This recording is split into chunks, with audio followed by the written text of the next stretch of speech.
എല്ലാവർക്കും നമസ്കാരം. ബഹുമാന്യരായ സാരഥി കുവൈറ്റിൻ്റെ ഭാരവാഹികളെ, അതിൻ്റെ ഭാഗമായ സാൽമിയ യൂണിറ്റിൻ്റെ ഭാരവാഹികളെ, ഈ സായാഹ്നത്തിൽ മനോഹരമായ ഈ പരിപാടിയുടെ പരിസമാപ്തിയുടെ ഭാഗമായി ഇവിടെ വന്നു ചേർന്നിരിക്കുന്ന സാരഥിയുടെ പ്രവർത്തകരെ, ശ്രീനാരായണീയരെ, മറ്റ് സുഹൃത്തുക്കളെ, കുവൈറ്റിലെ മലയാളി സുഹൃത്തുക്കളെ, നിങ്ങൾക്കെല്ലാവർക്കും നമസ്കാരം. വളരെ സന്തോഷത്തോടു കൂടിയാണ് ഞാനിവിടെ നിൽക്കുന്നത്. അതിൻ്റെ കാരണം, ഇന്ന് കാലത്ത് മുതൽ കടൽ കടന്ന് വളരെ അകലെ ഈ മരുഭൂമിയുടെ മധ്യത്തിൽ ജീവിത പ്രയാസങ്ങൾ മുന്നോട്ട് പോകാൻ, ചിന്തിക്കാനും അധ്വാനിക്കാനും പ്രവർത്തിക്കാനും ജോലി ചെയ്യുവാനും പഠിക്കാനുമെല്ലാമായി കേരളത്തിൻ്റെ പച്ചപ്പും കടന്ന് ഈ മലരാരണ്യത്തിൽ വന്നു ചേർന്ന് ജീവിക്കുമ്പോഴും ഇവിടുത്തെ മനുഷ്യർ ആധ്യാത്മികമായും സൗന്ദര്യബോധാത്മകമായും ആർദ്രമായുമുള്ള തങ്ങളുടെ വേരുകൾ മറന്നുപോകാതെ ദർശനങ്ങളെക്കുറിച്ചും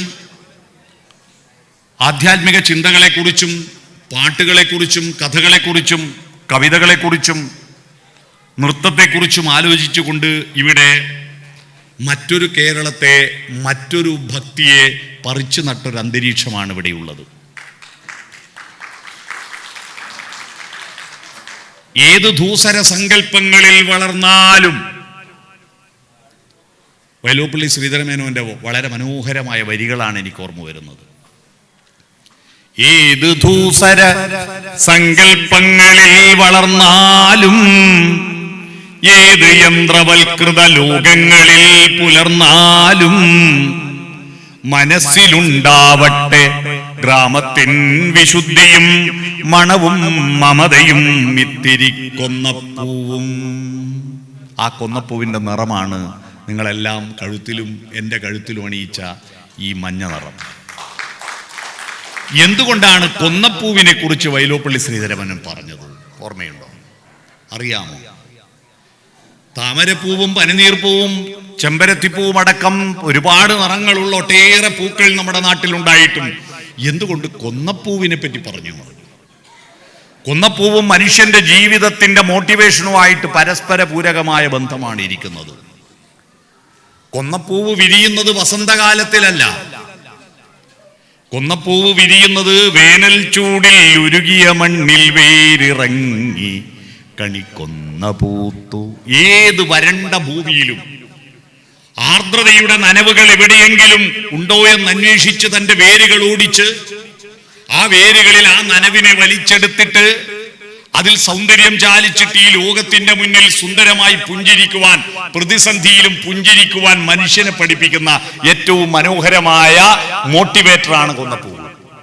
അതുകൊണ്ടാണ് ഇത്തിരി കൊന്നപ്പൂവും എന്ന് വൈലോപ്പള്ളി ശ്രീധരമേനോൻ പറഞ്ഞത്. ഞാനിവിടെ വന്നപ്പോ രാവിലെ മുതൽ കേരളത്തിൽ കൊന്ന പൂക്കാൻ തുടങ്ങിയിട്ടില്ല, പക്ഷെ കുവൈറ്റിൽ മഞ്ഞപ്പിന്റെ കൊന്നപൂത്ത് നിൽക്കുന്ന, ആധ്യാത്മികതയുടെ കൊന്നപൂത്ത് നിൽക്കുന്ന കാഴ്ചയാണ് ഞാൻ കണ്ടത്.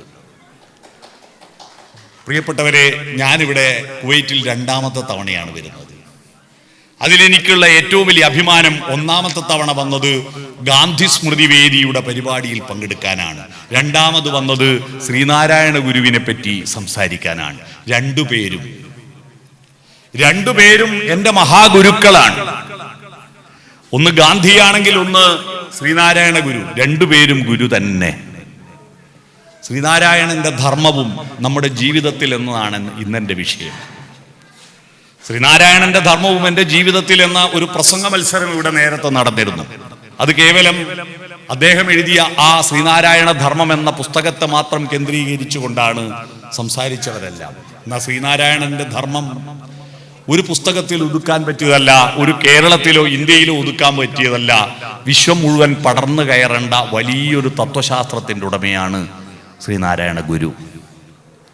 ഗുരു എന്ന ശബ്ദത്തിന്റെ അർത്ഥം എന്താണ്? ഗുരു എന്ന ശബ്ദത്തിന് രണ്ടർത്ഥമുണ്ട്. ഒന്ന്, ഗും രുഗ്യതേ ഇതി ഗുരു. ഗും, ഇരുട്ട് പ്രവേശിക്കുന്നത് തടയുന്നവനാരോ അവൻ ഗുരു. മനുഷ്യ മനസ്സിൽ വിഭാഗീയതയുടെയും വെറുപ്പിന്റെയും പ്രാദേശികവാദത്തിന്റെയും മതബോധത്തിന്റെയും ജാതിബോധത്തിന്റെയും ഐത്തത്തിന്റെയും അനാചാരത്തിന്റെയും അന്ധകാരം പ്രവേശിക്കുമ്പോൾ അതിനെ തടയാൻ മുന്നിൽ നിന്ന ആളാണ് ഗുരു. അതുകൊണ്ടാണ് കേരളത്തിന്റെയും കാലത്തിന്റെയും ദേശത്തിന്റെയും രാജ്യത്തിന്റെയും ഗുരുവാണ് ശ്രീനാരായണ ഗുരു എന്ന് പറയാൻ കാരണം. രണ്ടാമത്തത്, ഗുരു എന്ന് പറയുന്നത് ചെറുതല്ലാത്തത് എന്നതാണ്. ഗുരു വലുതാണ്. നമ്മൾ ഭാഷ പഠിച്ചവർക്കറിയാം. എൻ്റെ കൂടെ ബ്രണ്ണൻ കോളേജിൽ പഠിച്ച ഒരാളെ ഇവിടെ പരിചയപ്പെട്ടു. ഭാഷ പഠിച്ചവർക്കറിയാം, വൃത്തം പഠിക്കുമ്പോൾ ലഘുവും ഗുരുവും ഉണ്ട്. ദീർഘാക്ഷരം ഗുരുവും ഹ്രസ്വാക്ഷരം ലഘുവുമാണ്. ചെറിയത് ഗുരു, ആ എന്ന് പറഞ്ഞാൽ ലഘു. വലുത് ഗുരു, ആ എന്ന് പറഞ്ഞാൽ ഗുരു. ഗുരുതരമായ പരിക്ക് പറ്റി എന്ന് പറഞ്ഞാൽ മാഷക്ക് പരിക്ക് പറ്റിയെന്നല്ലല്ലോ, വലിയ പരിക്ക് പറ്റിയെന്നല്ലേ. അപ്പൊ ഗുരു വലുതാണ്. നമ്മൾ ചെറുതാണെന്ന ബോധ്യമുണ്ടാക്കാനാണ് ഗുരു നമ്മുടെ അടുത്തുണ്ടാവേണ്ടത്. ആ വിളക്കുമരങ്ങൾ അറിയണമെങ്കിൽ വിളക്കുമരം ഉണ്ടായാലേ നമ്മളെ നമുക്കറിയാൻ പറ്റൂ. നമ്മൾ എവിടുന്നാ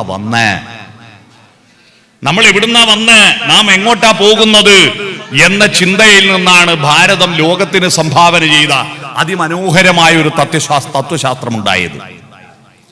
തത്വശാസ്ത്രം നമ്മൾ ശബരിമലയിൽ ഇപ്പോ മണ്ഡലകാലം സമാപിച്ചു. ശബരിമലയിലേക്ക് തീർത്ഥാടകർ പോകുന്നതാണ്. അടുത്ത മകരവിളക്കിന് പോകും. ഈ ശബരിമലയിൽ പോകുമ്പോൾ എന്താണ്? ഉച്ചീലിരുമൂടി കെട്ടുമായി വരുന്നു ഞാൻ, അച്ഛൻ കോവിലയ്യപ്പ രക്ഷയേകൂ. സത്യമാം 18 തൃപ്പടിയേറുമ്പോൾ ദർശനം നൽകണേ തമ്പൂരാനേ. ദർശനം നൽകണമെന്നാണ്. എന്ത് ദർശനമാണ്?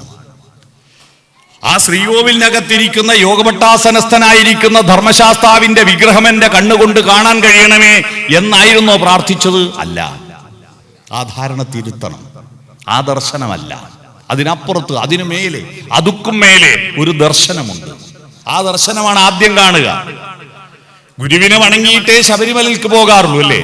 ഹരിശ്രീതൻ മുത്തുകൾ വിരൽ പൂവിൽ വിടർത്തിയ ഗുരുവിന്റെ ശ്രീപദങ്ങൾ വണങ്ങി ശിരസിൽ നിരുമുടിക്കെട്ടുകളും താങ്ങി 18 പടി കേറി ഭഗവാനെ തൊഴുന്നതിന് മുമ്പ് ചാന്ദാഗ്യോപനിഷത്തിലെ ഒരു ദർശനമുണ്ട്. അവിടെ ചാന്ദാഗ്യോപനിഷത്തിലെ മഹാപണ്ഡിതനായ ഉദ്ദാലകാരുണി തന്റെ മകനെ അറിയുന്നതെല്ലാം പഠിപ്പിച്ചു, തനിക്ക് അറിയുന്നതെല്ലാം പഠിപ്പിച്ചു.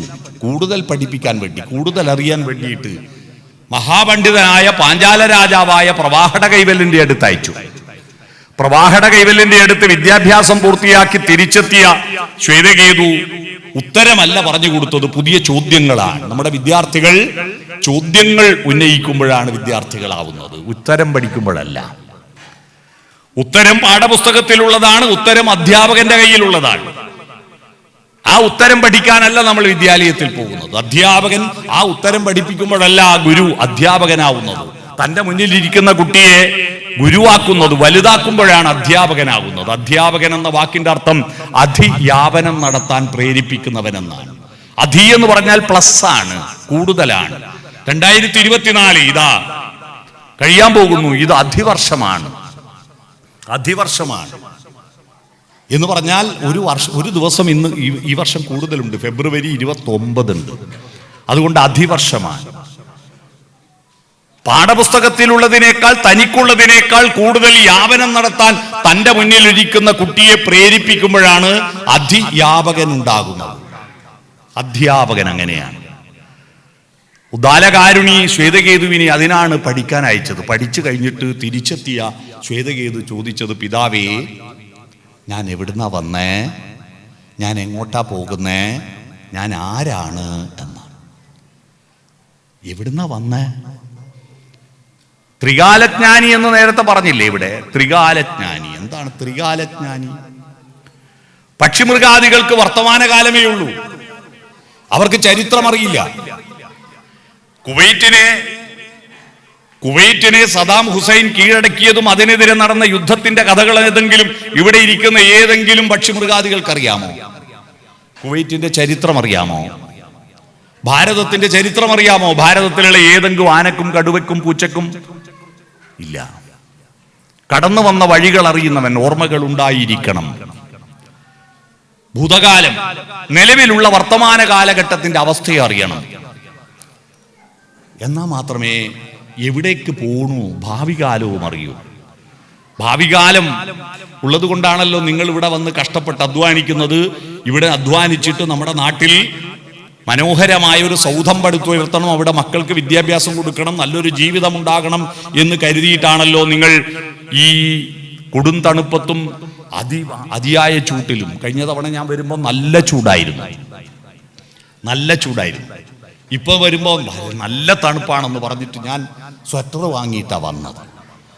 ഇവിടെ വന്നപ്പോഴാണ് അത്ര വലിയ തണുപ്പൊന്നും ഇല്ല എന്ന് മനസ്സിലായത്. പക്ഷെ തണുപ്പിന്റെ ദിവസം കഴിഞ്ഞു പോയി എന്നാ ഞാൻ എന്നോട് പറഞ്ഞത്. മനസ്സിലായോ? നിങ്ങളിവിടെ ഇങ്ങനെ കഷ്ടപ്പെടുന്നത് ഭാവി കാലത്തെ സുരക്ഷിതമാക്കാനാണ്. മനുഷ്യന് മാത്രമേ ഉള്ളൂ അത്. എവിടെ നിന്നോ വന്നു ഞാൻ, എവിടേക്കോ പോണു ഞാൻ, എവിടെ നിന്നോ വന്നു ഞാൻ, എവിടേക്കോ പോണു ഞാൻ. വിളക്കുമരമേ വിളക്കുമരമേ വെളിച്ചമുണ്ടോ? ആ വിളക്കുമരമാണ് അവിടെ ആ റിക്ഷ വണ്ടിയിലിരിക്കുന്നത്. കേരളത്തിന്റെ വിളക്കുമരമാണത്. രാജ്യത്തിന്റെ വിളക്കുമരമാണ് ഗാന്ധി. ഗാന്ധിയും ടാഗോറും ശ്രീനാരായണ ഗുരുവും പരസ്പരം കണ്ടു എന്നതാണ് ഭാരതം കണ്ട ഏറ്റവും വലിയ മനോഹരമായ സംഗമം. എന്താണ് ഏറ്റവും മനോഹരമായ സംഗമം ഏത് എന്ന് ചോദിച്ചാൽ ഭാരതത്തിന്റെ സംസ്കാരത്തിന്റെ ട്രയാങ്കിളാണ്. ഭാരതത്തിന്റെ സംസ്കാരത്തിന്റെ ട്രയാങ്കിൾ ഗുജറാത്തിൽ ജനിച്ചു വളർന്ന ഗാന്ധിയും, കൽക്കത്തയിൽ ജനിച്ചു വളർന്ന ടാഗോറും, ബംഗാളിൽ ജനിച്ചു വളർന്ന ടാഗോറും, കേരളത്തിൽ ജനിച്ചു വളർന്ന ശ്രീനാരായണ ഗുരുവും പരസ്പരം കണ്ടിരുന്നു. ആ കണ്ടതിന്റെ ചിത്രങ്ങൾ ഇവിടെ പുറത്ത് പ്രദർശിപ്പിച്ചിട്ടുണ്ട്. അതൊരു വലിയ മഹത്തരമാണ്. അതുകൊണ്ട് തന്നെ ഇവർ പരസ്പരം ഊർജങ്ങൾ കൊടുക്കുകയും സ്വീകരിക്കുകയും ചെയ്തിരുന്നു. പരസ്പര പൂരകങ്ങളായിരുന്നു. കഴിഞ്ഞ ദിവസം ഞാൻ ഇവിടെ വരുന്നതിന്റെ തലേ ദിവസം എന്റെ പ്രഭാഷണ വിഷയം രവീന്ദ്രനാഥ ടാഗോറും ഭാരത സംസ്കാരവും എന്നതായിരുന്നു.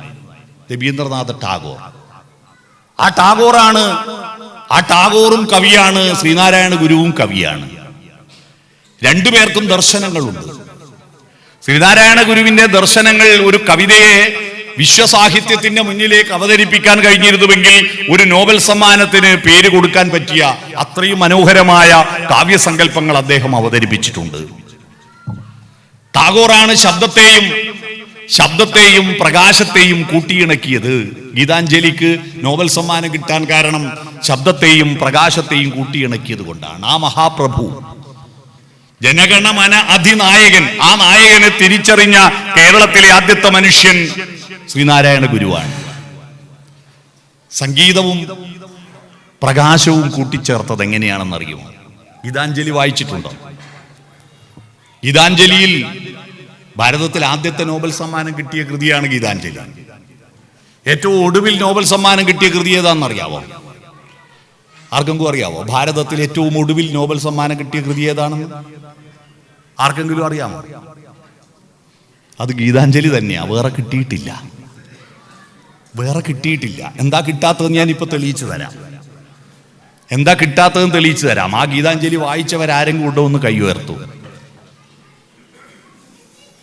ഗീതാഞ്ജലി വായിച്ച ആരെങ്കിലും ഉണ്ടെങ്കിൽ ഒന്ന് കൈ ഉയർത്തു. മനസ്സിലായില്ലേ എന്താ വേറെ കിട്ടാത്തത് എന്താന്ന് മനസ്സിലായില്ലേ? വിദേശികളോട് നാം സംസാരിക്കുമ്പോഴൊക്കെ ഞാൻ ഇന്ത്യക്കാരനാണെന്ന് പറഞ്ഞപ്പോൾ അവർ അത്ഭുതത്തോടു കൂടി പറഞ്ഞത് you are from the land of Gitanjali എന്നാണ്. അവർക്ക് അത്ഭുതമാണ് ഗീതാഞ്ജലി. പക്ഷെ നമ്മൾ വായിച്ചിട്ടില്ല. ഞാൻ കഴിഞ്ഞ ഒരു 2-3 മാസം മുമ്പ് ദുബായിൽ ഒരു പരിപാടിക്ക് വന്നു. അവിടെ എല്ലാ രാജ്യക്കാരും ഇങ്ങനെ ഇരിക്കുക. അപ്പൊ എന്നെ അവര് വളരെ കൗതുകപൂർവ്വം നോക്കി. അതിന് കാരണം എൻ്റെ പ്രസംഗം കേട്ടിട്ടല്ല, അവർക്ക് എന്ത് മലയാളം അറിയാം. അവർ എൻ്റെ മുണ്ട് കണ്ടിട്ടാണ്. ഞാൻ മുണ്ടുടുത്തിട്ടാണ് അവിടെ നടന്നത്.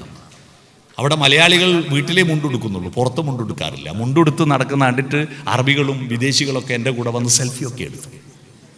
ഐ ആം ഫ്രം കേരള എന്ന് പറഞ്ഞപ്പോൾ ദി ലാൻഡ് ഓഫ് കഥകളി എന്നാ പറഞ്ഞത്. കഥകളി കാണാൻ വേണ്ടി ഒരു കാനഡക്കാരൻ 2 ലക്ഷം രൂപ ചെലവാക്കിയിട്ട് എല്ലാ വർഷവും കേരളത്തിൽ വരാറുണ്ട്, കഥകളി കാണാൻ വേണ്ടി മാത്രം.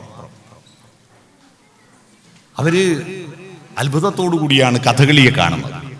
അവരെൻ്റെ മുണ്ടിനേക്കാൾ അവർക്ക് ഇഷ്ടപ്പെട്ടത് എന്താണെന്നറിയുമോ? ഞാൻ അവിടെ താമസിച്ച ഹോട്ടലിൽ നിന്ന് സ്വിമ്മിംഗ് പൂളിൽ നിന്ന് മുണ്ട് മാറ്റുമ്പോഴാണ് അവർ വളരെ അത്ഭുതത്തോടു കൂടി നോക്കിയത്. അവർക്കെല്ലാം ഒന്ന് അഴിച്ചിട്ടിട്ട് മാത്രമേ മറ്റൊന്ന് ഉടുക്കാൻ പറ്റൂ. എന്നാൽ മലയാളിക്ക് മാത്രം അറിയുന്ന ഒരു സാങ്കേതിക വിദ്യയുണ്ട്. ഒന്ന് ഉടുക്കലും മറ്റൊന്ന് അഴിക്കലും ഒരേ സമയത്ത് നടത്തും. തോർത്ത് ചുറ്റി മുണ്ട് ചുട്ടി വലിച്ചിട്ട് ഉടുക്കുന്ന സംവിധാനം അവർക്ക് അറിയില്ല. രണ്ടും ഒരേ സമയത്ത് നടത്തുന്നത് അതെങ്ങനെയാണെന്ന് അവർക്കറിയില്ല. ഞാൻ പറഞ്ഞു വന്നത്, ആ ഗീതാഞ്ജലി നമ്മൾ വേണ്ടത്ര വായിച്ചിട്ടില്ല. ഞാൻ ശ്രീനാരായണ ഗുരുവിൻ്റെ ദർശനങ്ങളെക്കുറിച്ച്, അദ്ദേഹത്തിൻ്റെ കീർത്തനങ്ങളെക്കുറിച്ച് ഇന്ന് രാവിലെ മുതൽ നിങ്ങൾ കേട്ടുകൊണ്ടിരിക്കുന്നത് കൊണ്ട് അത് ഞാൻ വീണ്ടും ഇവിടുന്ന് ആവർത്തിക്കുന്നത് അത് ചർവിതചർവണമായി പോകുമെന്ന ഭയം കൊണ്ടാണ് ഞാൻ അത് വീണ്ടും ചൊല്ലാത്തത്. എന്നാൽ നിങ്ങൾ കേൾക്കാത്ത ഗീതാഞ്ജലിയിലെ സംഗീതത്തെയും പ്രകാശത്തെയും കൂട്ടിയിണക്കിയ മനോഹരമായ ഒരു ഭാഗമുണ്ട്. ആ ഭാഗം ഞാൻ നിങ്ങളുടെ മുന്നിൽ ആലപിക്കുക. മഹാപ്രഭുവിനോട്, ആ പ്രഭു തന്നെയാണ് ഗുരുവിന്റെ പ്രഭു. ഗുരുവിന്റെ പ്രഭുവും സച്ചിദാനന്ദൻ ആണ്. സത്ത് ചിത്ത് ആനന്ദനാണ്. സത്യവും ജ്ഞാനവും ആനന്ദവും ചേർന്നതാണ് ഗുരുവിന്റെ പ്രഭു. അത് ടാഗോറിൽ നിന്ന് ഗുരു സ്വീകരിച്ചതാണോ, ഗുരുവിൽ നിന്ന് ടാഗോർ സ്വീകരിച്ചതാണോ എന്ന് മാത്രമേ അറിയാനുള്ളൂ. ടാഗോർ പാടുകയാണ്, ഹേ മഹാപ്രഭോ, ഞാനറിവീല ഭവാന്റെ മോഹനഗാനാലാപന ശൈലീ, നിവൃതം ഞാനതു കേൾപ്പൂ സതതം നിതാന്ത വിസ്മയശാലീ. ഉദയഗാന പ്രകാശകലയാൽ ഉജ്വല ശോഭം ഭുവനം അലതല്ലിടുകയാണധിഗഗനം വായുവിലീശ്വരചലനം. അലിയിക്കുന്നു ശിലകളെ ഈശ്വരഗംഗാസരഭസഗമനം. പാടണമെന്നുണ്ടീ രാഗത്തിൽ പാടാൻ സ്വരമില്ലല്ലോ,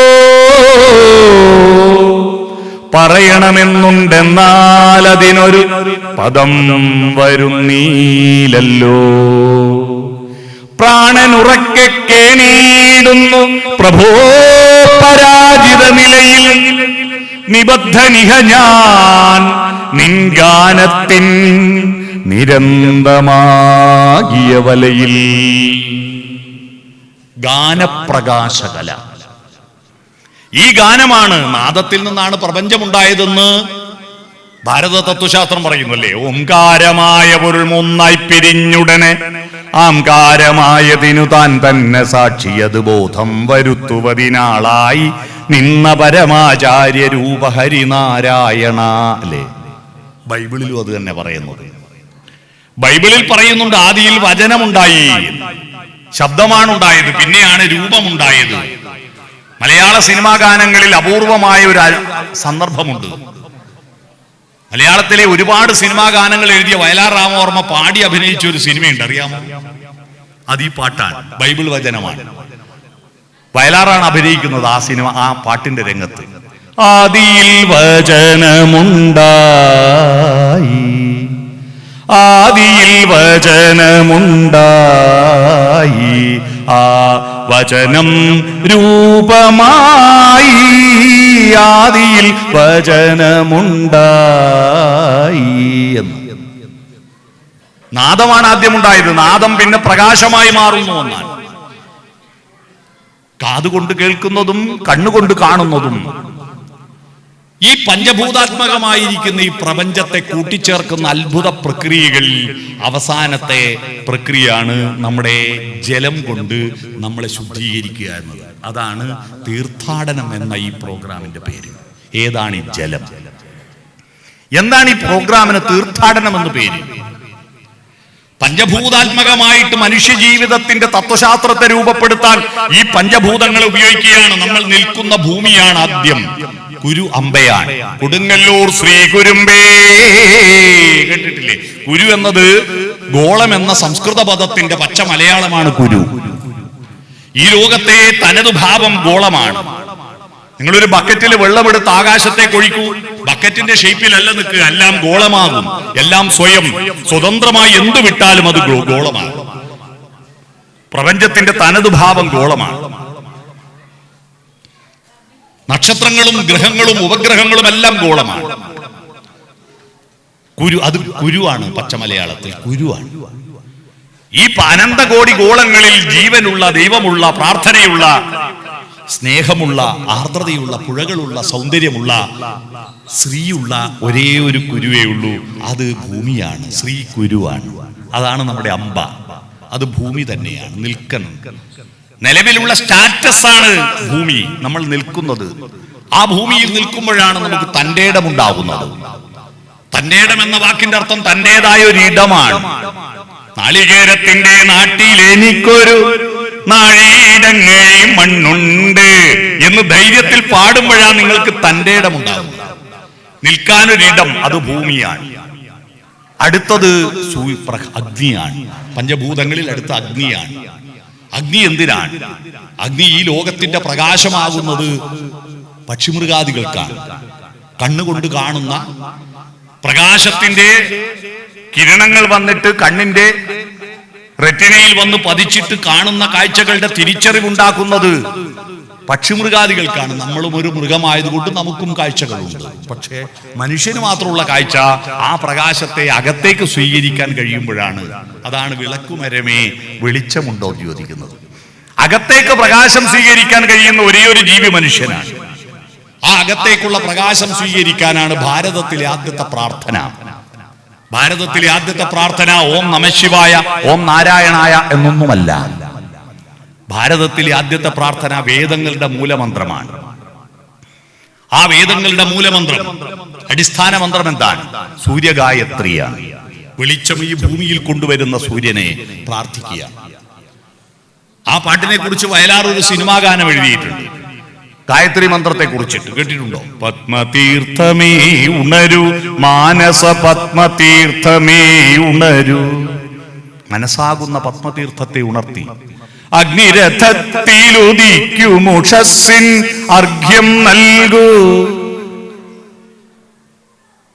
അഗ്നിരഥത്തിൽ അരുണൻ തെളിക്കുന്ന തേരിൽ ഉദിച്ചു വരുന്ന സൂര്യന് അർഘ്യവാദ്യാദികൾ കൊടുക്കുക. എന്താണ് അർഘ്യവാദ്യാദികൾ? ഭാരതത്തിൽ അതിഥിയ ദേവനായി പരിഗണിക്കുന്ന നാടാണ്. ഒരാൾ വന്നാൽ അദ്ദേഹത്തെ സ്വീകരിക്കാൻ കാല് കഴുകാൻ വെള്ളം കൊടുക്കും, കുടിക്കാൻ വെള്ളം കൊടുക്കും. അല്ലേ? കാല് കഴുകാൻ വെള്ളം കുടിക്കുന്ന കാലത്ത്, ചെരുപ്പില്ലാത്ത കാലത്ത് എന്തെല്ലാം ചവിട്ടിയിട്ടാ വരുന്നതെന്ന് അറിയാത്തത് കൊണ്ടാണ് കാല് കഴുകിക്കുന്നത്. ഇപ്പൊ എല്ലാവരും ചെരുപ്പും ഷൂ ഒക്കെ ഉള്ളത് കൊണ്ട് കാല് കഴിച്ചിരുന്നില്ലേ കുഴപ്പമില്ല. ഞങ്ങളുടെ കണ്ണൂർ ജില്ലയിലൊക്കെ ഇപ്പൊ കാല് കഴിക്കുന്ന ഒരാളെ മാത്രമാണ്. വിവാഹം കഴിഞ്ഞ് നവവധു വരന്റെ വീട്ടിലേക്ക് പ്രവേശിക്കുമ്പോൾ ആ വധുവിന്റെ കാല് കഴുകിക്കും. എന്തിനാ കഴുകിക്കുന്നത്? ആ വധുവിന്റെ കാല് മാത്രമാണ് വൃത്തികേട്? ഒന്നുമല്ല. ആ വധുവിന്റെ കാല് കഴുകിക്കുന്നതിന്റെ പറയിൽ ഒരു രസകരമായ സത്യമുണ്ട്. എന്താണെന്ന് വെച്ചാൽ, ഈ അമ്മായിയമ്മ വിളക്കും കൊണ്ട് നിൽക്കുമല്ലോ, ആ പെണ്ണിനോട് പറയണം, അമ്മായിയമ്മ നിന്റെ വീട്ടിലെ എല്ലാ വൃത്തികേടുകളും ഇവിടെ കഴുകിക്കളഞ്ഞേക്കണം, ഇങ്ങോട്ട് കയറ്റരുത്. എല്ലാ വൃത്തികെട്ട ശീലങ്ങളും ഇവിടെ കഴുകിക്കളഞ്ഞേക്കണമെന്നാണ്. കാല് കഴുകാൻ വെള്ളം കൊടുത്തില്ലെങ്കിൽ കുഴപ്പമില്ല, കുടിക്കാൻ വെള്ളം കൊടുക്കണം. ഒരാൾ വീട്ടിൽ വന്നാൽ വന്നുടനെ കുടിക്കാൻ വെള്ളം കൊടുക്കണം. വന്ന് വർത്തമാനമൊക്കെ പറഞ്ഞ് പോകാൻ നോക്കുമ്പോൾ നിങ്ങൾക്ക് ചായ വേണമെന്ന് ചോദിക്കുന്നത് വൃത്തികെട്ട സ്വഭാവമാണ്. മനസ്സിലായോ? വന്നുടനെ കുടിക്കാൻ വെള്ളം കൊടുക്കുക. അർഘ്യം. സൂര്യൻ ഉദിച്ചു വരുമ്പോൾ അർഘ്യം കൊടുക്കണം. അവിടെയാണ് പ്രഭാതത്തിൽ ഉണരണം. ശ്രീനാരായണ ഗുരുവിന്റെ ധർമ്മബോധത്തിൽ പ്രഭാതത്തിൽ ഉണർന്നിട്ട് സൂര്യനെ കാണാൻ പുറത്തേക്ക് ഇറങ്ങണം. എന്തിന്? നമ്മളിപ്പോ കാണുന്നത്, ഇവിടെ ഇരിക്കുന്ന ആളുകൾ മഹാഭൂരിപക്ഷവും കാണുന്നത് ക്ലോസറ്റാണ്, കണി കാണുന്നത്. നേരെ ടോയ്ലറ്റിലാ പോകുന്നത്. നമ്മൾ വീടിന്റെ വാതിൽ തുറന്നിട്ട് സൂര്യൻ അവിടെയുണ്ട്, കുവൈറ്റിലുണ്ട് സൂര്യൻ, കേരളത്തിലുണ്ട് സൂര്യൻ, ഭൂമിയിൽ എല്ലായിടത്തും സൂര്യനുണ്ട്. ആ സൂര്യനെ കാണാൻ കഴിയാതെ ആരും ഉണ്ട്? ആ സൂര്യനാണ് അഗ്നി, പ്രകാശം തരുന്നവൻ. ആ സൂര്യനെ പ്രാർത്ഥിക്കുകയാണ് അർഘ്യം നൽകിയിട്ട്. ഗന്ധർവസ്വര ഗംഗ ഒഴുകൂ. നാദമുണ്ടാവണം. എന്താ നാദം? നാദം ശൂന്യതയിൽ ആദ്യം അമൃതം വർഷിച്ചതാണ്. നിങ്ങളുടെ വീട്ടിൽ ഒച്ചയെടുത്തിട്ട് കാര്യമില്ല. മക്കളോട് രക്ഷിതാക്കളെ, മക്കളോട് ഒച്ചയെടുക്കുന്നവർ ആ മക്കളിൽ രാക്ഷസീയതയാണ് കൊടുക്കുന്നതെന്ന് തിരിച്ചറിയണം. കാരണം ഒച്ച ശബ്ദം കൂട്ടിപ്പറയുന്നതിന് നിഷാദം എന്നാണ് സംഗീതത്തിൽ പറയുന്നത്. നല്ല പാട്ടുകാർ ഇവിടെ ഉണ്ടെന്ന്, കേരളത്തിലേക്കാൾ നല്ല പാട്ടുകാർ ഇവിടെ ഉണ്ടെന്ന് എനിക്ക് മനസ്സിലായി. ഇവിടെ ഒരു ഭജനം കഴിഞ്ഞില്ലേ, ആ ഭജനത്തിന്റെ പ്രത്യേകത ശ്രദ്ധിച്ചോ നിങ്ങൾ? ഭജനം പാടുന്നവരുടെ എല്ലാവരും നല്ല കോറസായിട്ട് ഒരേ നാദത്തിൽ പാടുമ്പോഴാണ് എൻ്റെ സ്വരവും നിങ്ങളുടെ സ്വരവും ഒത്തുചേർന്ന് നമ്മുടെ സ്വരമാകുമ്പോഴാണ് സംഗീതം സന്തോഷകരമായി മാറുന്നത്. അതെത്ര മനോഹരമായിട്ട്, എത്ര നല്ല ഐക്യമാണ്, ടീമായിരുന്നു എന്ന് പറയാം പാടിയ ടീം. അതാണ് ഞാൻ ശ്രദ്ധിച്ചത്. എത്ര മനോഹരമായിട്ട് അവർ പാടിയത്, നന്നായി പാടിയത്. അവരൊറ്റ കുടുംബത്തിലുള്ളവര് വീട്ടിൽ നിന്ന് പ്രാക്ടീസ് ചെയ്ത പോലെയാണ് ഇവിടെ പാടിയത്. അതാണ്. പലരും കുടുംബക്കാരാണെന്ന് ഞാൻ ചോദിച്ചപ്പോൾ മനസ്സിലായി. ജ്യേഷ്ഠത്തിയും അനുജത്തിയും ഭാര്യയും ഭർത്താവും ഒക്കെ അതിലുണ്ട്, ആ ടീമിലുണ്ടായിരുന്നു. കീബോർഡ് വായിച്ച ആളും ഒക്കെ ഉണ്ടായിരുന്നു എന്ന് പറഞ്ഞു. ഓക്കെ, അപ്പോ നാദം ഒരുമിച്ചാവണം, ഒരുപോലെ ആവണം നാദം. ആ പുറത്തിറങ്ങിയിട്ട് ശബ്ദം നിഷാദമാവുന്ന സപ്തസ്വരങ്ങളിൽ നിഷാദം ഏതാ? നീയാണ്. ഷഡ്ജം ഋഷഭം ഗാന്ധാരം മധ്യമം പഞ്ചമം ദൈവതം നിഷാദം. നിഷാദം ഉച്ചസ്ഥായി ശബ്ദമാണ്. രാവിലെ മക്കളെ വിളിക്കുന്നത് എങ്ങനെയാണ്? സ്കൂൾ ബസ് വരേണ്ട സമയമായി, പയ്യൻ എഴുന്നേറ്റിട്ടില്ല, ഭക്ഷണം ആയിട്ടില്ല, നിഷാദത്തിലാണ് രാവിലെ വിളിക്കുന്നത്. അവനെ രാക്ഷസീയതയാണ് അവനെ ഉണർത്തുന്നത്. നാദം ഉപയോഗിക്കണം നിങ്ങൾ മക്കളോട്. രാവിലെ തന്നെ നാദം, അട്ടഹാസങ്ങളല്ല. മോനെ ഒറ്റക്കമ്പീനാദം, ഒറ്റക്കമ്പീനാദം മാത്രം മൂളും. ആ ശബ്ദത്തിലെ മക്കളെ വിളിക്കാവൂ അല്ലേ? എന്നിട്ട് പറ്റില്ല പിന്നെ രീ കുറച്ചുകൂടി കൂട്ടാം. ചില ആളുകൾ രണ്ടാമത് വിളിച്ചിട്ട് രീ കഴിഞ്ഞാൽ പിന്നെ ഒരൊറ്റ പോക്കാ നിഷാദത്തിലേക്ക്. മൂന്നാമത്തെ തവണ നിഷാദത്തിലാ പോവുക. നാദം, ഒരു രാവിലെ കേൾക്കുന്ന നാദം ഒരു പ്രധാനപ്പെട്ട ഘടകം തന്നെയാണ്. അതുകൊണ്ട് രാവിലെ ശബ്ദമല്ല നാദമുണ്ടാക്കണം നമ്മുടെ വീട്ടിൽ. നാദമാണ് ഈ ലോകത്തെ പരസ്പരം ബന്ധിപ്പിച്ചത്. നാദമാണ്. ആ നാദം അറിയണം. അപ്പോ ഗായത്രികൾ പാടുന്നത് എങ്ങനെയാണ്? ഓം സത് സവിതുർവരേണ്യം ഭർഗോ ദേവസ്യ ധീമഹി ധിയോ യോ ന പ്രചോദയാത്. അപ്പൊ നിൽക്കുന്ന ഭൂമി, അടുത്ത് അഗ്നി എന്താണ്? ഉള്ളിലേക്ക് വെളിച്ചം തരുന്ന അഗ്നി. ധിയോ യോ ന പ്രചോദയാത്. ധീ എന്ന് പറഞ്ഞ ബുദ്ധിയാണ്. ബുദ്ധിയെ പ്രചോദിപ്പിക്കുന്ന ആന്തരികമായ പ്രകാശമേ വന്നാലും. കടമ്മനിട്ട രാമകൃഷ്ണന്റെ കവിതയിൽ പറയുന്ന വാക്കുകൾ ഓർമ്മയുണ്ടോ? കണ്ണുവേണം അകത്തും പുറത്തും. അകത്ത വെളിച്ചമാണ് പ്രധാനം. അതുകൊണ്ടാണ് സാക്ഷാൽ ശ്രീരാമൻ പ്രാർത്ഥിച്ചതാരെയാണ്? നമ്മളെല്ലാം രാമനെ പ്രാർത്ഥിക്കുന്നു. എന്തിനാണ് രാമനെ പ്രാർത്ഥിക്കുന്നത്? രാമന്റെ കഥയുണ്ടാകുന്നതിന് മുമ്പ് രാമരാമ എന്ന് ജപിച്ചിരുന്നു ഒരാള്, അറിയാമോ? രാമന്റെ കഥ രാമായണം എഴുതിയത് വാൽമീകിയാണ്. വാൽമീകി ഈ രാമായണം എഴുതുന്നതിന് മുമ്പ് വാൽമീകി ഒരു കാട്ടാളനായിരുന്നു. ആ കാട്ടാളൻ രാമരാമ എന്ന് ജപിച്ചിരുന്നു, അറിയാമോ? എന്നിട്ടാണ് വാൽമീകി ആയത്. അത് ഏത് രാമനെയാ? അദ്ദേഹത്തിന് അന്ന് രാമനെ അറിയില്ല.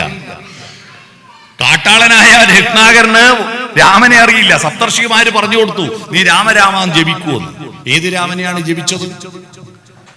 രാശബ്ദോച്ചാരണ മാത്രേണ മുഖാൻ നിര്യന്തി പാതക പുനഃപ്രവേശ ഭീവ്യാജ മകാരശ്ച കവാടവേൽ. രാ എന്നുച്ചരിക്കും വേളയിൽ എല്ലാ പാപങ്ങളും പുറത്തു പോകുന്നു. പുറത്തുപോയ പാപങ്ങൾ തിരിച്ചുള്ളിൽ പ്രവേശിക്കാതിരിക്കാൻ മ എന്ന് വയപൊട്ടുന്നു. രാമ രാമ. മനസ്സിലായോ? എന്തിനാ രാമരാമ ജപിക്കുന്നത്? ആന്തരിക ശുദ്ധീകരണത്തിൽ, അകത്ത് വെളിച്ചം നിറക്കാനാണ്. ആ വെളിച്ചം തരാൻ ധീ, ബുദ്ധിയെ പ്രചോദിപ്പിക്കുന്ന പ്രകാശമേ വന്നാലും. അതാണ് ധിയോ യോ ന പ്രചോദയാത്. അതാണ്. രണ്ടാമത്തത് അഗ്നിയാണ്. മൂന്നാമത്തത് എന്താണ്? വായു ആണ്. മൂന്നാമത്തത് വായുവാണ്. എന്താ വായു?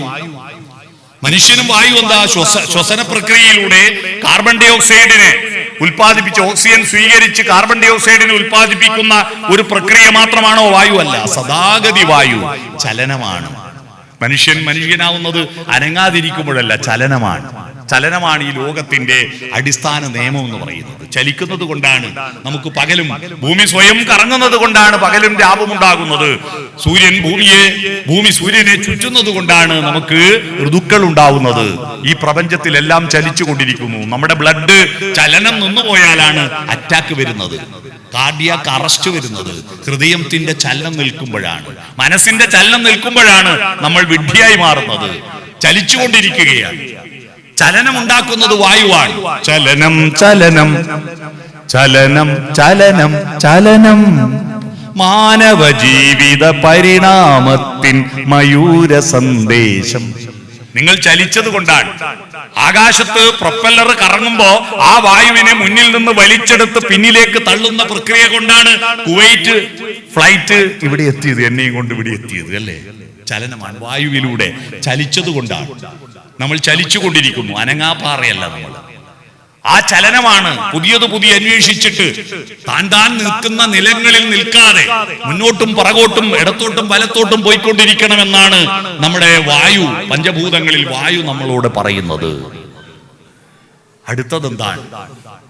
അടുത്തത് മേലോട്ടാണ്, ആകാശമാണ്. ആകാശം എന്താണ്? ആകാശം എന്ന് പറയുന്നത് നമ്മുടെ ചിന്തയാണ്. കുമാരനാശാനാണ് എല്ലാവർക്കും പാടാൻ പറ്റിയ ഏറ്റവും മനോഹരമായ പ്രാർത്ഥനാ ഗാനം എഴുതിയത്. ചിന്തയാം മണിമന്ദിരത്തിൽ വിളങ്ങുമീശനെ വാഴ്ത്തുവിൻ എന്നാണ്. ചിന്തയിലാണ് 4 തരം ആരാധനകളെ കുറിച്ച് ഭാരതം പറയുന്നു. 4 തരം ആരാധനയെ കുറിച്ച്. അതിൽ 4ാമത്തതാണ് ടാഗോറിന്റെയും ഗുരുവിന്റെയും ആരാധന എന്ന് പറയുന്നത്. അഗ്നിർദേവോ ദ്വിജാദീനാം മുനീനാം ഹൃദിദൈവതം പ്രതിമാം അപ്രബോധീനാം സർവത്ര സമദർശിനാം. അഗ്നിർദേവോ ദ്വിജാദീനാം, അഗ്നിയിലാണ് ബ്രാഹ്മണർക്ക് ദൈവം. അവര് ദൈവം വിഗ്രഹത്തിൽ പൂജ നടത്തുന്നത് നമുക്ക് വേണ്ടിയിട്ട് അവര് ജോലി ചെയ്യുന്നു എന്നേ ഉള്ളൂ. അവര് പ്രാർത്ഥിക്കുന്നതെല്ലാം ഹോമകുണ്ടത്തിൽ ഹോമം ഹവിസ് സമർപ്പിച്ചിട്ട്. അവരുടെ ദൈവം അഗ്നിയിലാണ്. മുനിമാർക്ക് എവിടെയും ദൈവമില്ല, ഹൃദയത്തിലാണ് ദൈവം. അതുകൊണ്ടാണ് മുനിയായിരിക്കുന്ന ഗുരു അവസാനം പറഞ്ഞത്, നീയും മുനിയാവൂ. അവസാനം പ്രതിഷ്ഠിച്ചത് കണ്ണാടിയിലാണ്, നിന്റെ ഹൃദയത്തിൽ നോക്കൂ, അവിടെ ദൈവമുണ്ടെന്ന് പറഞ്ഞത് അവിടെയാണ്. മുനിമാർക്ക് ഹൃദയത്തിലാണ് ദൈവം. പ്രതിമാം അപ്രബോധീനാം, വലിയ പണ്ഡിതന്മാരല്ലാത്ത സാധാരണ മനുഷ്യർക്ക്. നമ്മൾ കെമിസ്ട്രി പഠിക്കുന്ന ക്ലാസ്സിൽ ആദ്യത്തെ കെമിസ്ട്രി ക്ലാസ്സിൽ അധ്യാപകര് നമുക്ക് പ്രതീകങ്ങളിലൂടെ കാട്ടിത്തരുമല്ലോ. ടെസ്റ്റ് ട്യൂബും ഫർണസും ഒന്നും ഇല്ലാത്ത കാലത്ത് നമ്മൾ വിരൽ കാട്ടിയിട്ട് ഇതൊരു ടെസ്റ്റ് ട്യൂബാണെന്ന് വിചാരിക്കുക, അതിൽ സൾഫ്യൂരിക് ആസിഡ് ഒഴിച്ചു എന്ന് വിചാരിക്കുക എന്ന് പറയാറില്ലേ കെമിസ്ട്രിയുടെ ടീച്ചർ? അപ്പൊ വിരല് ടെസ്റ്റ് ട്യൂബിന്റെ പ്രതീകമാണ്. അതുപോലെ ദൈവത്തിന്റെ പ്രതീകമായിട്ടാണ് പ്രതിമകൾ ഉണ്ടാക്കി തന്നത്. വലിയ അറിവില്ലാത്തവർക്ക് പ്രതിമാം അപ്രബോധീനാം, പ്രബോധനമില്ലാത്തവർക്ക് പ്രതിമയിലാണ് ദൈവം. 4ാമത്തത് സർവത്ര സമദർശിനാം, അതാണ് ഈശാവാസ്യ ഉപനിഷത്ത്. എല്ലായിടത്തും ദൈവമുണ്ട് എന്നതാണ് സമദർശികളുടെ തത്വശാസ്ത്രം. അതുകൊണ്ട് എല്ലായിടത്തും മാടന്റെയും മറുതയുടെയും അല്ല, എല്ലാ മനുഷ്യന്റെയും ഉള്ളിൽ ദൈവമുണ്ടെന്ന് തിരിച്ചറിഞ്ഞ ആളാണ് ശ്രീനാരായണ ഗുരു. അതാണ് എല്ലായിടത്തും ദൈവമുണ്ട്.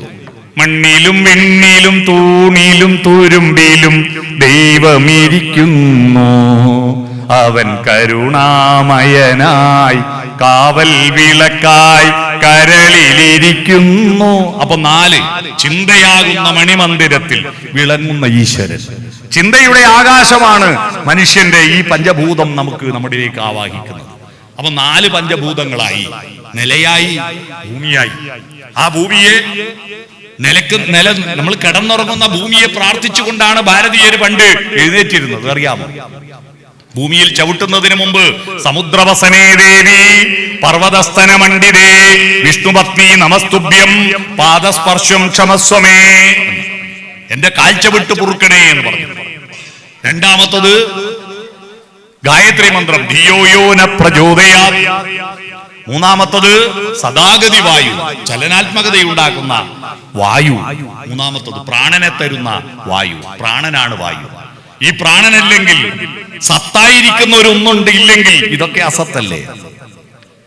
ഈ സത്ത്, ഈ പ്രാണനാകുന്ന സത്ത് ഇതിനകത്ത് പ്രവേശിക്കുന്നത് കൊണ്ടാണല്ലോ നിങ്ങളെയൊക്കെ ഇപ്പോ ബഹുമാനിക്കുന്നത്.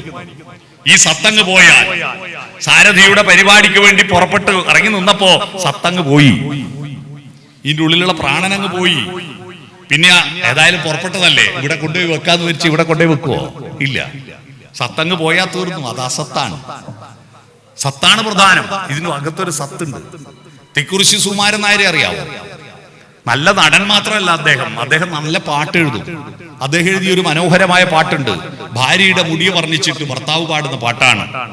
കാർക്കൂന്തൽ കെട്ടിനെന്തിനു വാസനത്തൈലം, നിന്റെ വാർ നെറ്റി തടത്തിനെന്തിനു സിന്ദൂരത്തിലകം. ഭാര്യയുടെ മുടിക്ക് നല്ല സുഗന്ധമുണ്ട്, പ്രത്യേകിച്ച് ഹെയർ ഓയിൽ ഒന്നും വേണ്ട, നല്ല സുഗന്ധമുണ്ട് എന്ന് പറഞ്ഞപ്പോൾ ഭാര്യയ്ക്ക് ഭയങ്കര സന്തോഷമായി. സ്ത്രീകൾക്ക് പൊതുവെ അവരുണ്ടാക്കിയ ഭക്ഷണം നല്ല ടേസ്റ്റ് ഉണ്ടെന്നും അവരുടെ മുടി നല്ല സുന്ദരമാണെന്നും പറയുന്നത് കേൾക്കുന്നത് ഭയങ്കര ആനന്ദമുണ്ടാക്കുമെന്നാണ് പറയപ്പെടുന്നത്. പക്ഷേ ഭർത്താക്കന്മാർക്ക്, മലയാളികളായ ഭർത്താക്കന്മാർക്ക് ഇത് പറയാൻ എന്തോ ഒരു മടിയാണ്. അതൊന്നും പറയാൻ ഒരു പ്രയാസമില്ല. എന്തൊക്കെ തകരാറുണ്ട് പറയും ഭക്ഷണത്തിന്, അല്ലേ? നന്നല്ല, ടേസ്റ്റ് ഉണ്ടെന്ന് പറയാൻ ഭയങ്കര പിശുക്കന്മാരാണ് ഈ മലയാളികൾ കേട്ടോ. അപ്പൊ ഭാര്യയുടെ മുടിയെ വർണ്ണിച്ചപ്പോ ഭാര്യക്ക് ഭയങ്കര സന്തോഷമായി. ഒരു സ്പെഷ്യൽ ഭക്ഷണം ഉണ്ടാക്കി, ഒരു സ്പെഷ്യൽ ബിരിയാണി ഉണ്ടാക്കി. ആ ബിരിയാണി ടേസ്റ്റോടുകൂടി ഭാര്യ തിന്നുമ്പോ നേരത്തെ വർണ്ണിച്ചതാ ഒന്ന് വലിയുന്നതിൻ്റെ അകത്ത്. നേരത്തെ വർണ്ണിച്ചൊരു മുടി ഈ ഭക്ഷണത്തിൽ നിന്ന് വലിയുന്നു. അതെടുത്തിട്ട് കാർക്കൂന്തൽ കെട്ടിനെന്തിനു വാസനത്തൈലൊന്ന് പറയോ? ഇല്ല. കാരണം ഈ സത്തിൽ നിന്ന് വേർപെട്ടാൽ ഇത് അസത്താണ്. അസത്താണ്. നമ്മൾ നന്നായി നെയിൽ പോളിഷ് ഇട്ട് മിനുക്കിയെടുത്ത നമ്മുടെ സുന്ദരമായ നഖം, ചില ആളുടെ നഖം എത്ര സുന്ദരമാണ്. ആ നഖം നീളം കൂടുമ്പോൾ മുറിച്ചു മാറ്റി കഴിഞ്ഞാൽ ആ മുറിച്ചു മാറ്റിയ നഖം എന്റെ പുന്നാര നഖം എന്ന് കരുതിയിട്ട് ആരെങ്കിലും സൂക്ഷിക്കാറുണ്ടോ? ഇല്ല. അത് വേസ്റ്റാണ്, അത് അസത്താണ്. വായക്കകത്തുള്ള ഉമിനീര് ഭക്ഷണത്തിന്റെ കൂട്ടത്തിൽ ചവച്ചരച്ച് വയറ്റിലേക്ക് വിഴുങ്ങുന്ന വിശുദ്ധജലമാണ്. പക്ഷെ വായക്ക് പുറത്തു വന്നാലോ അത് അസത്താണ്, തുപ്പലാണ്. അപ്പൊ ഇതിനകത്തൊരു സത്തുണ്ട്. ആ സത്തുള്ളത് കൊണ്ടാണ് ഈ ശരീരത്തെ വില വെക്കുന്നതെന്ന് അറിയണം. തമിഴ്നാട്ടുകാർക്ക് അറിയാം അത് സത്താണ്. അത് ഒരാൾ മരണപ്പെട്ടു പോയാൽ അവർ പറയും സത്ത് പോയാച്ച്, സത്ത് പോയാച്ച് എന്ന് പറയും. നമ്മളത് ചത്തുപോയി നാക്കി കളഞ്ഞു, അതാ പറ്റിയത്. സത്യത്തിൽ അവർ പറയുന്നതല്ലേ കറക്റ്റ്, സത്തുപോയി. ഈ സത്തിനോട് ചേർന്ന് നിൽക്കുന്നത് കൊണ്ടാണ് ഈ ശരീരത്തിന് വിലയുള്ളത്. അതുകൊണ്ട് പ്രാണൻ വായു, ഭൂമി, പ്രാണൻ അഗ്നി, ബോധം, നാലാമത്തത് ചിന്ത, ആകാശം. ഈ നാലും കഴിഞ്ഞാൽ അടുത്തതാണ് തീർത്ഥാടനം. ഞാൻ തീർത്ഥാടനത്തിലേക്കാണ് വരുന്നത്. എന്താണ് തീർത്ഥാടനം? തീർത്ഥാടനം എന്ന് പറഞ്ഞാൽ ദൈവത്തെ കാണാൻ പോകുന്നതിനെല്ലാം എന്തുകൊണ്ടാണ് തീർത്ഥാടനം എന്ന് പേര് വന്നത്? ദൈവത്തിനെ പോലും ശുദ്ധീകരിക്കാൻ കഴിവുള്ളതാണല്ലോ വെള്ളം. അഭിസേചനം നടക്കുന്നില്ല. ജലസേചനം എന്ന വാക്കിന് വിശേഷപ്പെട്ട നനയ്ക്കലിനെയാണ് അഭിസേചനം എന്ന് പറയുന്നത്. അതാണ് അഭിഷേകം. വെള്ളം കൊണ്ടാണ് ശുദ്ധീകരണം. മനുഷ്യന്റെ ഏറ്റവും അടിസ്ഥാന തീർത്ഥാടനങ്ങൾ എന്തിനാണ്? തീർത്ഥാടനം എന്ന് പറയുന്നത് ബാഹ്യമായും ആന്തരികമായിട്ടുള്ള ശുദ്ധീകരണമാണ്.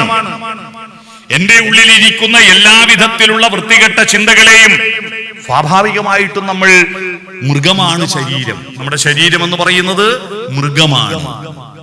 എല്ലാ പക്ഷിമൃഗാദികളുടെയും ശരീരത്തിന്റെ അതേ അവസ്ഥ തന്നെയാണ് മനുഷ്യന്റെ ശരീരത്തിന്. ഒരു വേള മൃഗങ്ങളെക്കാൾ ദുർബലമാണ് നമ്മുടെ ശരീരം, അല്ലെ? മൃഗങ്ങളെക്കാൾ ദുർബലമാണ്.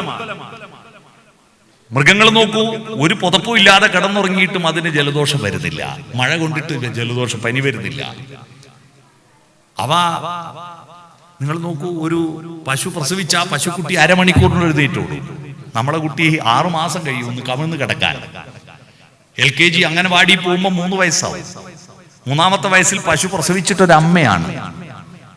നമ്മുടെ ശരീരം മൃഗങ്ങളുടെ അപേക്ഷിച്ച് ദുർബലമാണ്. നമ്മുടെ ശരീരം, അല്ലേ? ദുർബലമാണ്. മൃഗങ്ങളുടെ ശരീരത്തിൽ എന്ത് പ്രവേശിച്ചാലും പുറത്തു വരുമ്പോൾ അത് നല്ലതാണ്. ഒരു പശുവിന് കൊടുക്കുന്ന ഭക്ഷണം ഒന്നും നല്ലതല്ല, ആണോ? കഴുകിയതും വേവിച്ചതും ഒന്നും പശുവിന് കൊടുക്കാറില്ല. ഓണത്തിന് പാൽപ്പായസം വെച്ചിട്ട് പശുവിന്റെ പാല് കൊണ്ടല്ലേ പാൽപ്പായസം വെച്ചത്. ഒരു ഗ്ലാസ് പാല് പശുവിന് കൊടുക്കാറുണ്ടോ? ആരെങ്കിലും ഒരു ഗ്ലാസ് പായസം പശുവിന് കൊടുക്കാറുണ്ടോ? കൊടുക്കും. കുറച്ച് ബാക്കി വന്നിട്ടുണ്ട് 2-3 ദിവസം ഫ്രിഡ്ജിൽ വെക്കും. തീരെ കെട്ടുപോയാൽ പശുവിന്റെ വെള്ളത്തിൽ ഒഴിക്കും. കെട്ടതും നാറിയതും പുളിച്ചതും എല്ലാം കൊടുത്താലും ആ പശു തിന്നിട്ട് പുറത്തേക്ക് തരുന്ന ചാണകമാണ് ഉണക്കി കത്തിച്ച് ഭസ്മമാക്കുന്നത്. ആ ചാണകമില്ലാതെ ഒരു ക്ഷേത്രത്തിലും ശുദ്ധികർമ്മം നടത്താൻ പറ്റില്ല. പഞ്ചഗവ്യം ഉണ്ടാക്കാൻ ചാണകം നിർബന്ധമാണ്. ഒരു ക്ഷേത്രം ഉണ്ടാക്കുമ്പോൾ ആ ക്ഷേത്രത്തിൽ നവീകരണ കലശം നടക്കുമ്പോൾ തിരുമേനി പറഞ്ഞു ചാണകം വേണം ശുദ്ധീകരണത്തിന്. നാട്ടിൽ എവിടെയും പശുവില്ല, ആരും പശുവിനെ പോറ്റുന്നില്ല, ഒരു നഗരമാണ്. അതുകൊണ്ട് തിരുമേനിയോട് പറഞ്ഞു വൃത്തികെട്ട എല്ലാം കൊടുക്കുന്ന പശുവിന്റെ ചാണകത്തിന് പകരം ഒരിക്കൽ പോലും മത്സ്യമാംസാദികൾ കഴിക്കാത്ത അങ്ങയുടെ ചാണകം മതിയോ തിരുമേനി? ശുദ്ധീകരണത്തിന് നടക്കുവോ? നടക്കില്ല. എന്ത് വൃത്തികെട്ടത് കയറിയാലും പശുവിന്റെ ശരീരത്തിന് പുറത്തു വരുന്നത് വൃത്തിയാക്കുന്നതാണ്. നമ്മുടെ ശരീരത്തിൽ എന്ത് വൃത്തിയുള്ളത് കയറിയാലും പുറത്തു വരുന്നത് മഹാവൃത്തികെട്ടതാണ്. അതുകൊണ്ട് ശരീരം കൊണ്ട് നമ്മൾ മൃഗങ്ങളെക്കാൾ മോശമാണ്. ഈ മൃഗീയത നമ്മുടെ ശരീരത്തിൽ മൃഗീയതയുള്ളത് കൊണ്ട് സ്വാഭാവികമായി എന്തുണ്ടാകും? കാമക്രോധ ലോഭ മോഹ മത മത്സര്യങ്ങൾ ഉണ്ടാകും. കാമമുണ്ടാകും. കാമം ഒരു തെറ്റൊന്നുമല്ല.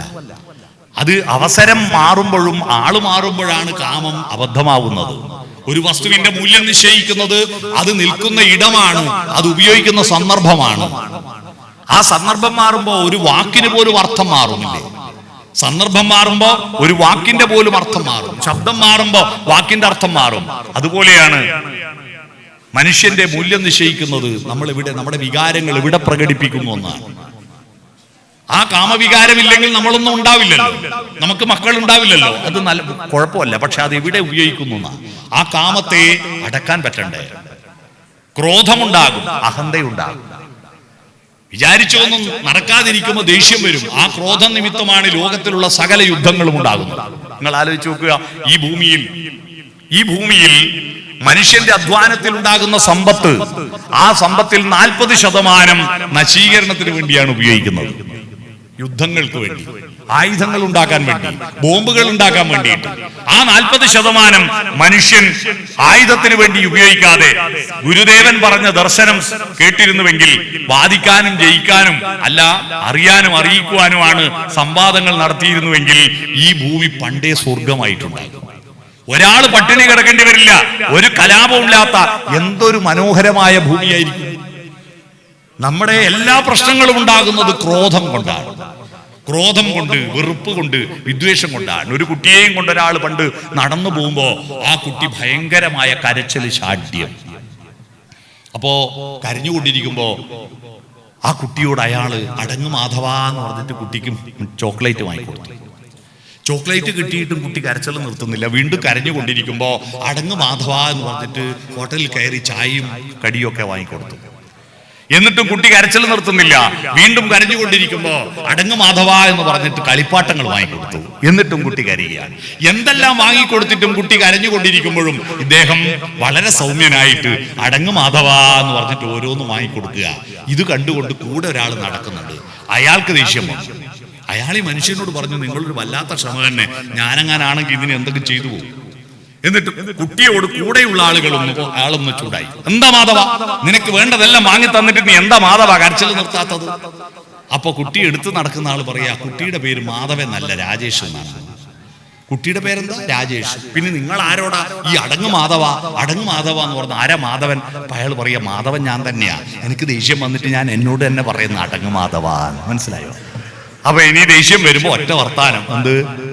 അടങ്ങ് മാധവ. മനസ്സിലായോ? ക്രോധം. പിന്നെ ലോഭം. ആവശ്യമില്ലാത്തത് ചെലവഴിക്കുന്നതാണ് ലോഭം. ഈ ഭൂമിയിൽ നമുക്ക് ആവശ്യമുള്ളതെല്ലാം എടുക്കാം. നമുക്ക് ആവശ്യമില്ലാത്ത ഒരു കാര്യം പോലും നമുക്ക് ദൂർത്തടിക്കാൻ നമുക്ക് അവകാശമില്ല. കാരണം നീ അധ്വാനിച്ച പണമായിരിക്കാം, പക്ഷെ ഈ നീ ഉപയോഗിക്കുന്ന വസ്തു നിന്റേതല്ലല്ലോ. ഇന്നലെ മറ്റാരുടേതായിരുന്നു, അത് നാളെ മറ്റാരുടേതായിരിക്കും. ലോഭം, ദൂർത്തടിക്കരുത്. ആവശ്യത്തിന് മാത്രമേ ചെലവഴിക്കാവൂ. മോഹം, കണ്ടതെല്ലാം എനിക്ക് വേണം. 10 കിട്ടുകിൽ 100 മതിയെന്നും ശതമാകിൽ സഹസ്രം. അതൊക്കെ ആയിക്കോട്ടെ, അത് വികാസത്തിന്റെ ലക്ഷണമാണ്. പക്ഷെ അന്യന്റേതുപോലെ എനിക്കും വേണമെന്ന് ആഗ്രഹിക്കുന്നത് ശരിയല്ലല്ലോ. നമ്മുടെ ജീവിതം ധന്യമാകുന്നത് അന്യനെ പോലെ എനിക്കുണ്ടാവണമെന്ന് ആഗ്രഹിക്കുമ്പോഴല്ല, അന്യജീവൻ ഉദകി സ്വജീവിതം ധന്യമാക്കുന്ന വിവേകികളാകുമ്പോഴാണ് നമ്മൾ മനുഷ്യരാവുന്നത്. അതുകൊണ്ട് മോഹം, എല്ലാറ്റിനും എനിക്ക് വേണമെന്ന മോഹം, മതം, അഹന്ത, അമ്പടെ ഞാനേ എല്ലാം എനിക്ക് എന്ന അഹന്ത, അറിയാനും അറിയിക്കാനും എന്ന വാക്ക് നിങ്ങളുടെ കുടുംബത്തിൽ ഉണ്ടാകാറുണ്ടോ? ഗുരു പറഞ്ഞല്ലോ, അറിയാനും അറിയിക്കാനും. നിങ്ങളുടെ കുടുംബത്തിൽ ഒത്തുചേരാറുണ്ടോ? വട്ടത്തിൽ ഇരിക്കാറുണ്ടോ? ടിവിയും മൊബൈൽ ഫോണും പൂട്ടിയിട്ട് അച്ഛനും അമ്മയും മക്കളും വട്ടത്തിൽ ഇരുന്നിട്ട് അപ്പൂപ്പനും അമ്മൂമ്മയും ഒന്നിച്ചിരുന്നിട്ട് വർത്തമാനം പറയാറുണ്ടോ? ആ വർത്തമാനം പറയുമ്പോൾ ഞാൻ കേരളത്തിൽ കഴിഞ്ഞ ഒരു മാസത്തിനുള്ളിൽ ഒരു 20 പ്രഭാഷണങ്ങൾ നടത്തി. ആ 20 പ്രഭാഷണങ്ങളിൽ സദസ്സിൽ ഇരിക്കുന്നവരോട് ഞാൻ ചോദിച്ചു, നിങ്ങൾ വട്ടത്തിൽ ഇരുന്നിട്ട് പത്രത്തെ പറ്റിയിട്ട്, പത്രത്തിലുള്ള വാർത്തകൾ മരണത്തെ പറ്റിയിട്ട്, അക്രമത്തെ പറ്റിയിട്ട്, പീഡനത്തെ കുറിച്ചിട്ട്, അല്ലെ, ബലാത്സംഗത്തെ കുറിച്ചിട്ട്, കൊലപാതകത്തെ കുറിച്ച്, തട്ടിപ്പിനെ കുറിച്ച്, ആക്സിഡന്റിനെ കുറിച്ചൊക്കെ നമ്മൾ ചർച്ച ചെയ്യാറുണ്ട് വീട്ടിൽ. എന്നാൽ ഈ ഒരു മാസത്തിനുള്ളിൽ ഒരു 2-3 ദിവസമെങ്കിലും ഏതെങ്കിലും പത്രത്തിന്റെ എഡിറ്റോറിയൽ പേജ് വായിച്ചവരൊന്ന് കൈ ഉയർത്താൻ പറഞ്ഞു. 1% പോലും ആരും, പല സദസ്സുകളിൽ ആരും വായിക്കാറില്ല. കുടുംബത്തിൽ വട്ടത്തിൽ ഇരുന്നിട്ട് ഗൗരവതരമായ ഒരു ചർച്ച നടക്കാറുണ്ടോ? എഡിറ്റോറിയൽ പേജാണ് ഏറ്റവും ഉത്തരവാദിത്ത ബോധത്തോടു കൂടി എല്ലാ പത്രങ്ങളും ഇറക്കുന്ന പേജ്. ആരും വായിക്കാറില്ല എന്നാണ് സത്യം. വായിക്കുന്നവര് 1000-1 പോലുമില്ല. പിന്നെ എങ്ങനെ കുടുംബം നന്നാ? അവിടെ എന്താ ചർച്ച? എല്ലാറ്റിന്റെയും ദോഷങ്ങളാണ്. അതുവഴി ആരാ പോകുന്നത്? അത് കുഞ്ഞിരാമനാണ്. കുഞ്ഞിരാമനെ മോശമാണ്, അബദ്ധാണ്. പിന്നെ ആരാ പോകുന്നത്? ബഷീറാണ്. ബഷീർ അതിലും മോശമാണ്. പഞ്ചായത്ത് മെമ്പർ ഒരു ചുക്കിന് കൊള്ളൂല. പഞ്ചായത്ത് പ്രസിഡന്റ് അബദ്ധമാണ്. MLA പോക്കാണ്, MP പോക്കാണ്, മന്ത്രിമാരെല്ലാം വഷളന്മാരാണ്, മുഖ്യമന്ത്രി ഭീകരനാണ്, പ്രധാനമന്ത്രി അതിലും ഭീകരനാണ്. ലോകത്തിൽ എല്ലാവരും മോശമാണ്. ഒരാളെ ഉള്ളൂ ലോകത്ത് നല്ല, അതാരാണ്? ഞാൻ മാത്രം. ഈ ചർച്ചകൾ കേട്ട് നമ്മുടെ കുട്ടികൾക്ക് അടിസ്ഥാനപരമായി ഉണ്ടാവുന്ന ഭാവം, I am okay, you are not okay. മിക്ക കുട്ടികളും ഇപ്പോ ഉയർന്നു വരുന്നത് ഈ ഭാവത്തിലാണ്. ഞാൻ ശരി, നിങ്ങളൊന്നും ശരിയല്ല. സുഗതകുമാരി ടീച്ചറുടെ ചരമദിനം കഴിഞ്ഞ ആഴ്ചയായിരുന്നു. സുഗതകുമാരി ടീച്ചറുടെ ഏറ്റവും മനോഹരമായി എനിക്ക് ഇഷ്ടപ്പെട്ട വരി, പരുക്കനാണീ ലോകം പക്ഷേ ആരാമങ്ങളുമുണ്ടിവിടെ. ഈ ലോകത്ത് ഒരുപാട് പ്രശ്നങ്ങളുണ്ട്, പരുക്കനായ അവസ്ഥയുണ്ട്. പക്ഷേ ഇവിടുത്തെ പൂന്തോട്ടങ്ങളെ കാണിച്ചു കൊടുക്കണ്ടേ? പൂന്തോട്ടങ്ങളെ കാണണ്ടേ? നെഗറ്റീവ് മാത്രം കാണുന്ന ഒരു ലോകം. അതാണ് നമ്മുടെ കുട്ടികൾക്ക് മതം, അഹന്ത വരുന്നത്. അത് മാറ്റിയെടുക്കാൻ എന്താണ് നമുക്ക് വേണ്ടത്? ശ്രീനാരായണന്റെ ധർമ്മത്തിൽ പറയുന്നു, നമ്മുടെ കുടുംബത്തിൽ ഉണ്ടാകേണ്ട ആ ശരീരത്തിന്റെ മതത്തെ കൺട്രോൾ ചെയ്യാൻ എന്താ ചെയ്യുന്നത്? നമ്മള് കുട്ടികൾക്ക് പേര് വിളിക്കുമല്ലോ, ഇല്ലേ? പേര് വിളിക്കുമ്പോ പാല് കൊടുക്കുമല്ലോ, ഇല്ലേ?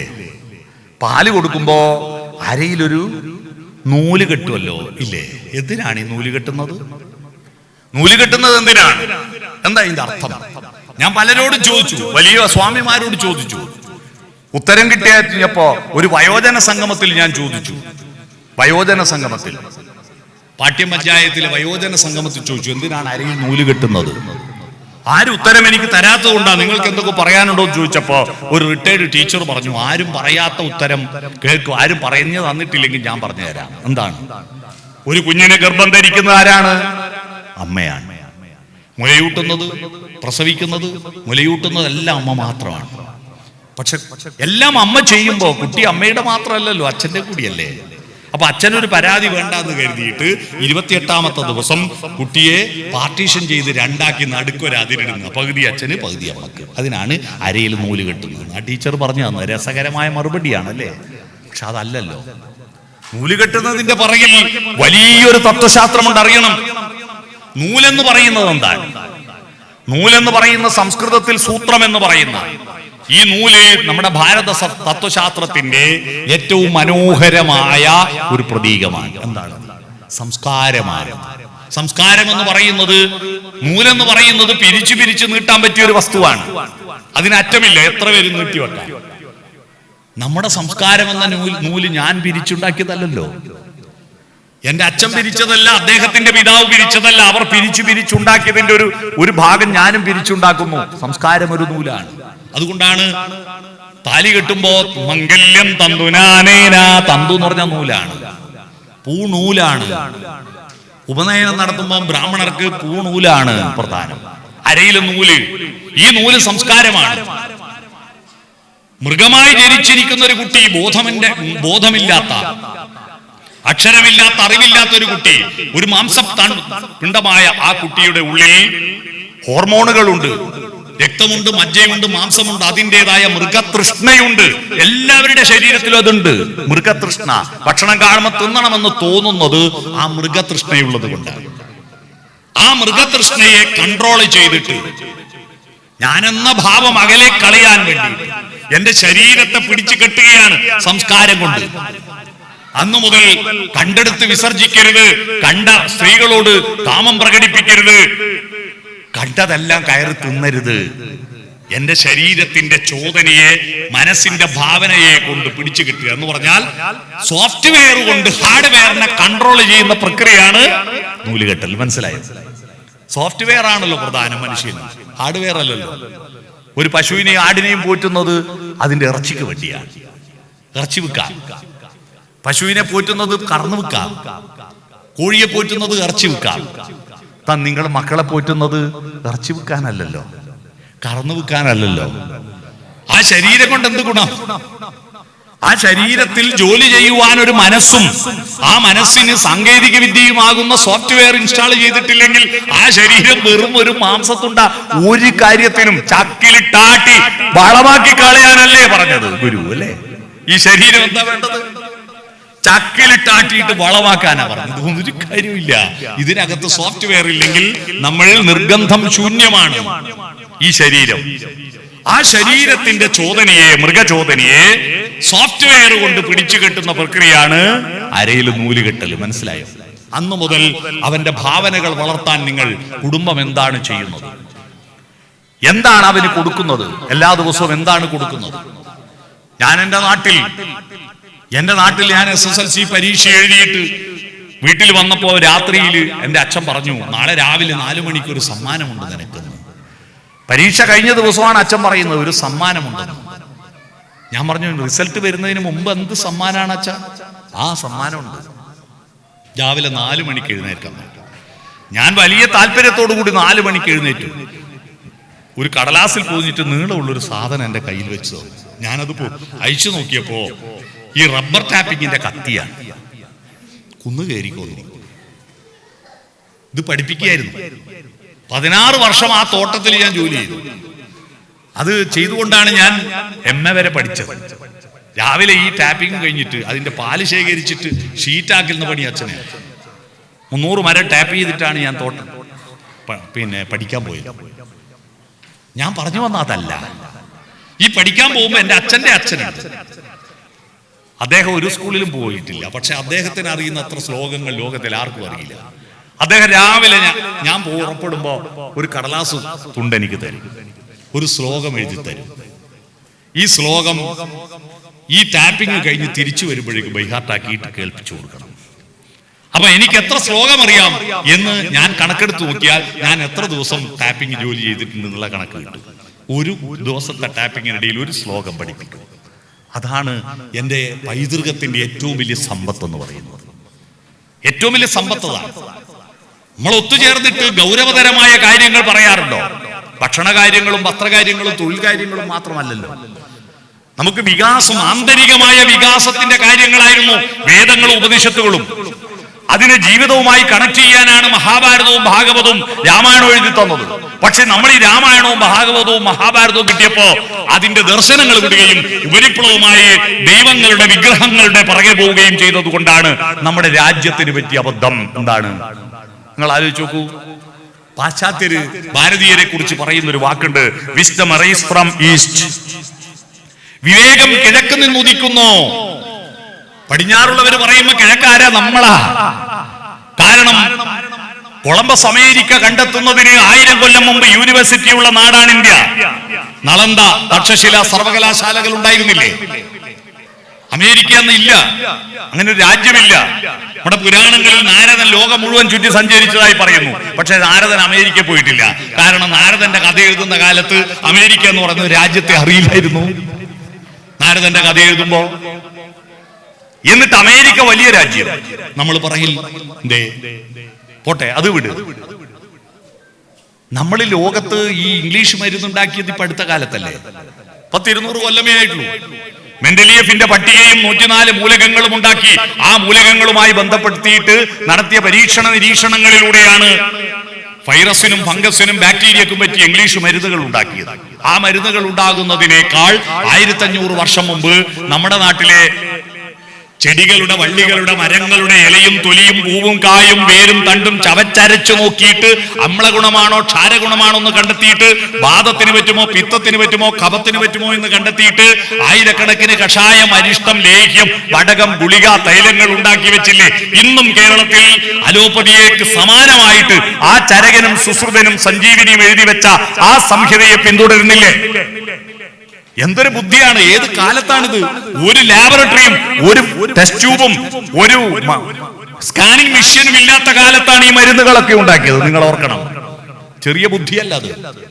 സ്കാനിങ് മെഷീൻ വന്നതിന് ശേഷമാണ് ഗർഭപാത്രത്തിൽ കിടക്കുന്ന കുട്ടിക്ക് എപ്പോഴാണ് ആണ് പെണ്ണ് വേർതിരിയുക, കൈകാലുകൾ വളരുക എന്നൊക്കെ മനസ്സിലായത്.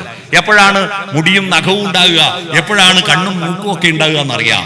എന്നാൽ ഈ സ്കാനിങ് മെഷീൻ കണ്ടുപിടിക്കുന്നതിനും നൂറ്റാണ്ടുകൾക്ക് മുമ്പ് എഴുതിയ രാമായണത്തിലെ സമ്പാദ്യവാക്യമൊന്ന് നിങ്ങൾ രാമായണം ഉണ്ടെന്നൊന്ന് വായിച്ചു നോക്കുക. സമ്പാദ്യവാക്യത്തിൽ കൃത്യമായി പറയുന്നുണ്ട് എപ്പോഴാണ് ഒരു കുട്ടിക്ക് ആണ് പെണ്ണ് വേർതിരിവ്, എപ്പോഴാണ് കൈകാലുകൾ വളരുന്നത്, എപ്പോഴാണ് നഖവും മുടിയും ഉണ്ടാവുന്നത്. അതെങ്ങനെ കണ്ടുപിടിച്ചു? എന്തൊരു ബുദ്ധിയായിരുന്നു! ഇത്രയും ബുദ്ധിയുണ്ടായിട്ട് നമ്മുടെ ഭാരതത്തിൽ നിങ്ങൾ നോക്കൂ, ഈ ഹാളിലുള്ള ഏതെങ്കിലും ഒരു വസ്തു ഭാരതത്തിൽ കണ്ടുപിടിച്ചതുണ്ടോ? ഉണ്ടോ? നമ്മുടെ ഇന്ത്യയിൽ ഉപയോഗിക്കുന്ന ഏതെങ്കിലും ഒരു വസ്തു? ഈ മൈക്ക് കണ്ടുപിടിച്ചത് ഇന്ത്യയിലല്ല, എന്റെ വാച്ച് കണ്ടുപിടിച്ച ഇന്ത്യയിലല്ല, മൊബൈൽ ഫോൺ കണ്ടുപിടിച്ച ഇന്ത്യയിലല്ല, പ്ലാസ്റ്റിക് കണ്ടുപിടിച്ച ഇന്ത്യയിലല്ല, കണ്ണട ഗ്ലാസ് കണ്ടുപിടിച്ച ഇന്ത്യയിലല്ല, സിമെന്റ് കണ്ടുപിടിച്ച ഇന്ത്യയിലല്ല, ബൾബ് കണ്ടുപിടിച്ച ഇന്ത്യയിലല്ല, ഫാന് കണ്ടുപിടിച്ച ഇന്ത്യയിലല്ല, കാറ് കണ്ടുപിടിച്ച ഇന്ത്യയിലല്ല, മോട്ടോർ കണ്ടുപിടിച്ച ഇന്ത്യയിലല്ല. നമുക്ക് ആകെ പറയാനുള്ളത് ഒരു പൂജ്യമാണ്.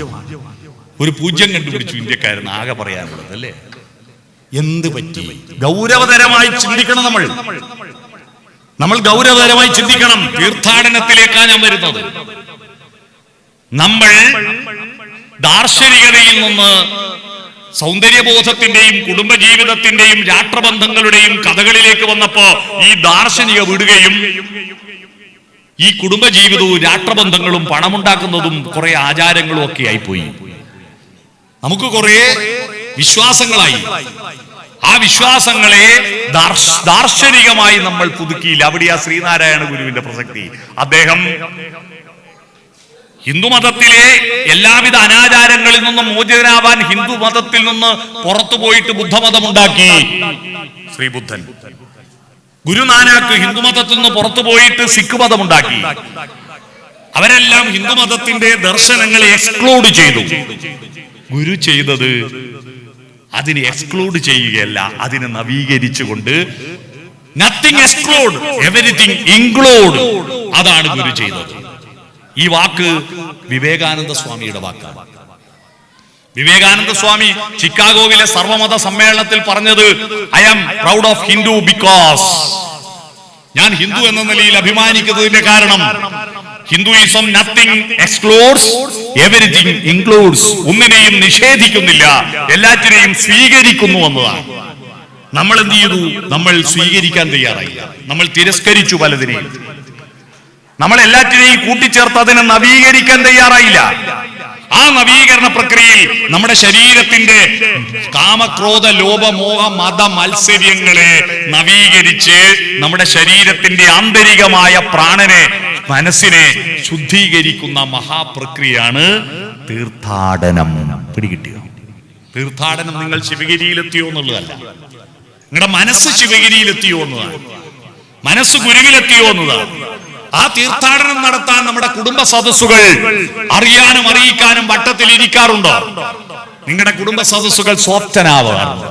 അതാണ് ചോദ്യം. കുടുംബ സദസ്സുകൾ സോഫ്റ്റനാവണം. എങ്ങനെയാണ് സോഫ്റ്റനാവേണ്ടത്? ചപ്പാത്തി സോഫ്റ്റനാക്കാൻ എന്തെല്ലാം സൂത്രങ്ങൾ നമ്മൾ യൂട്യൂബിൽ നിന്ന് ഡൗൺലോഡ് ചെയ്യും. ഇഡ്ഡലി സോഫ്റ്റനാക്കാൻ എന്തെല്ലാം സൂത്രങ്ങൾ. ബന്ധങ്ങൾ സോഫ്റ്റനാക്കാൻ എന്താ ചെയ്യുന്നത്? ബന്ധങ്ങൾ സോഫ്റ്റനാക്കാൻ സോഫ്റ്റൻ എന്ന വാക്കിന്റെ എക്സ്പാൻഷൻ നമുക്ക് നോക്കാം. SOFTEN. ശ്രീനാരായണ ധർമ്മം സ്വീകരിക്കാൻ നമ്മുടെ കുട്ടികൾക്ക് കഴിയണമെങ്കിൽ, നിത്യജീവിതത്തിലാവണമെങ്കിൽ അവന്റെ ആന്തരികമായ സ്പേസ് വളർത്തണം. അത് സ്വീകരിക്കാൻ അവന്റെ ഉള്ളിൽ സ്ഥലം കൊടുക്കണം. അത് പാഠപുസ്തകങ്ങൾ കൊണ്ട് കിട്ടില്ല. പാഠപുസ്തകങ്ങൾ കൂടുന്തോറും കൂടുതൽ A+ കൂടുന്തോറും നമ്മുടെ കേരളത്തിലെ സ്കൂളുകളിൽ +1കാരും +2കാരും അടിക്കുന്നതെന്തേ? അത് കമഴ്ത്തി വെച്ച പാത്രത്തിൽ ഒഴിച്ച വെള്ള, അത് ഉള്ളിൽ തട്ടുന്നില്ല. അവന്റെ മനസ്സാകുന്ന പാത്രം വിടർത്തി വെക്കാൻ എന്താ വേണ്ടത്? സോഫ്റ്റനാവണം.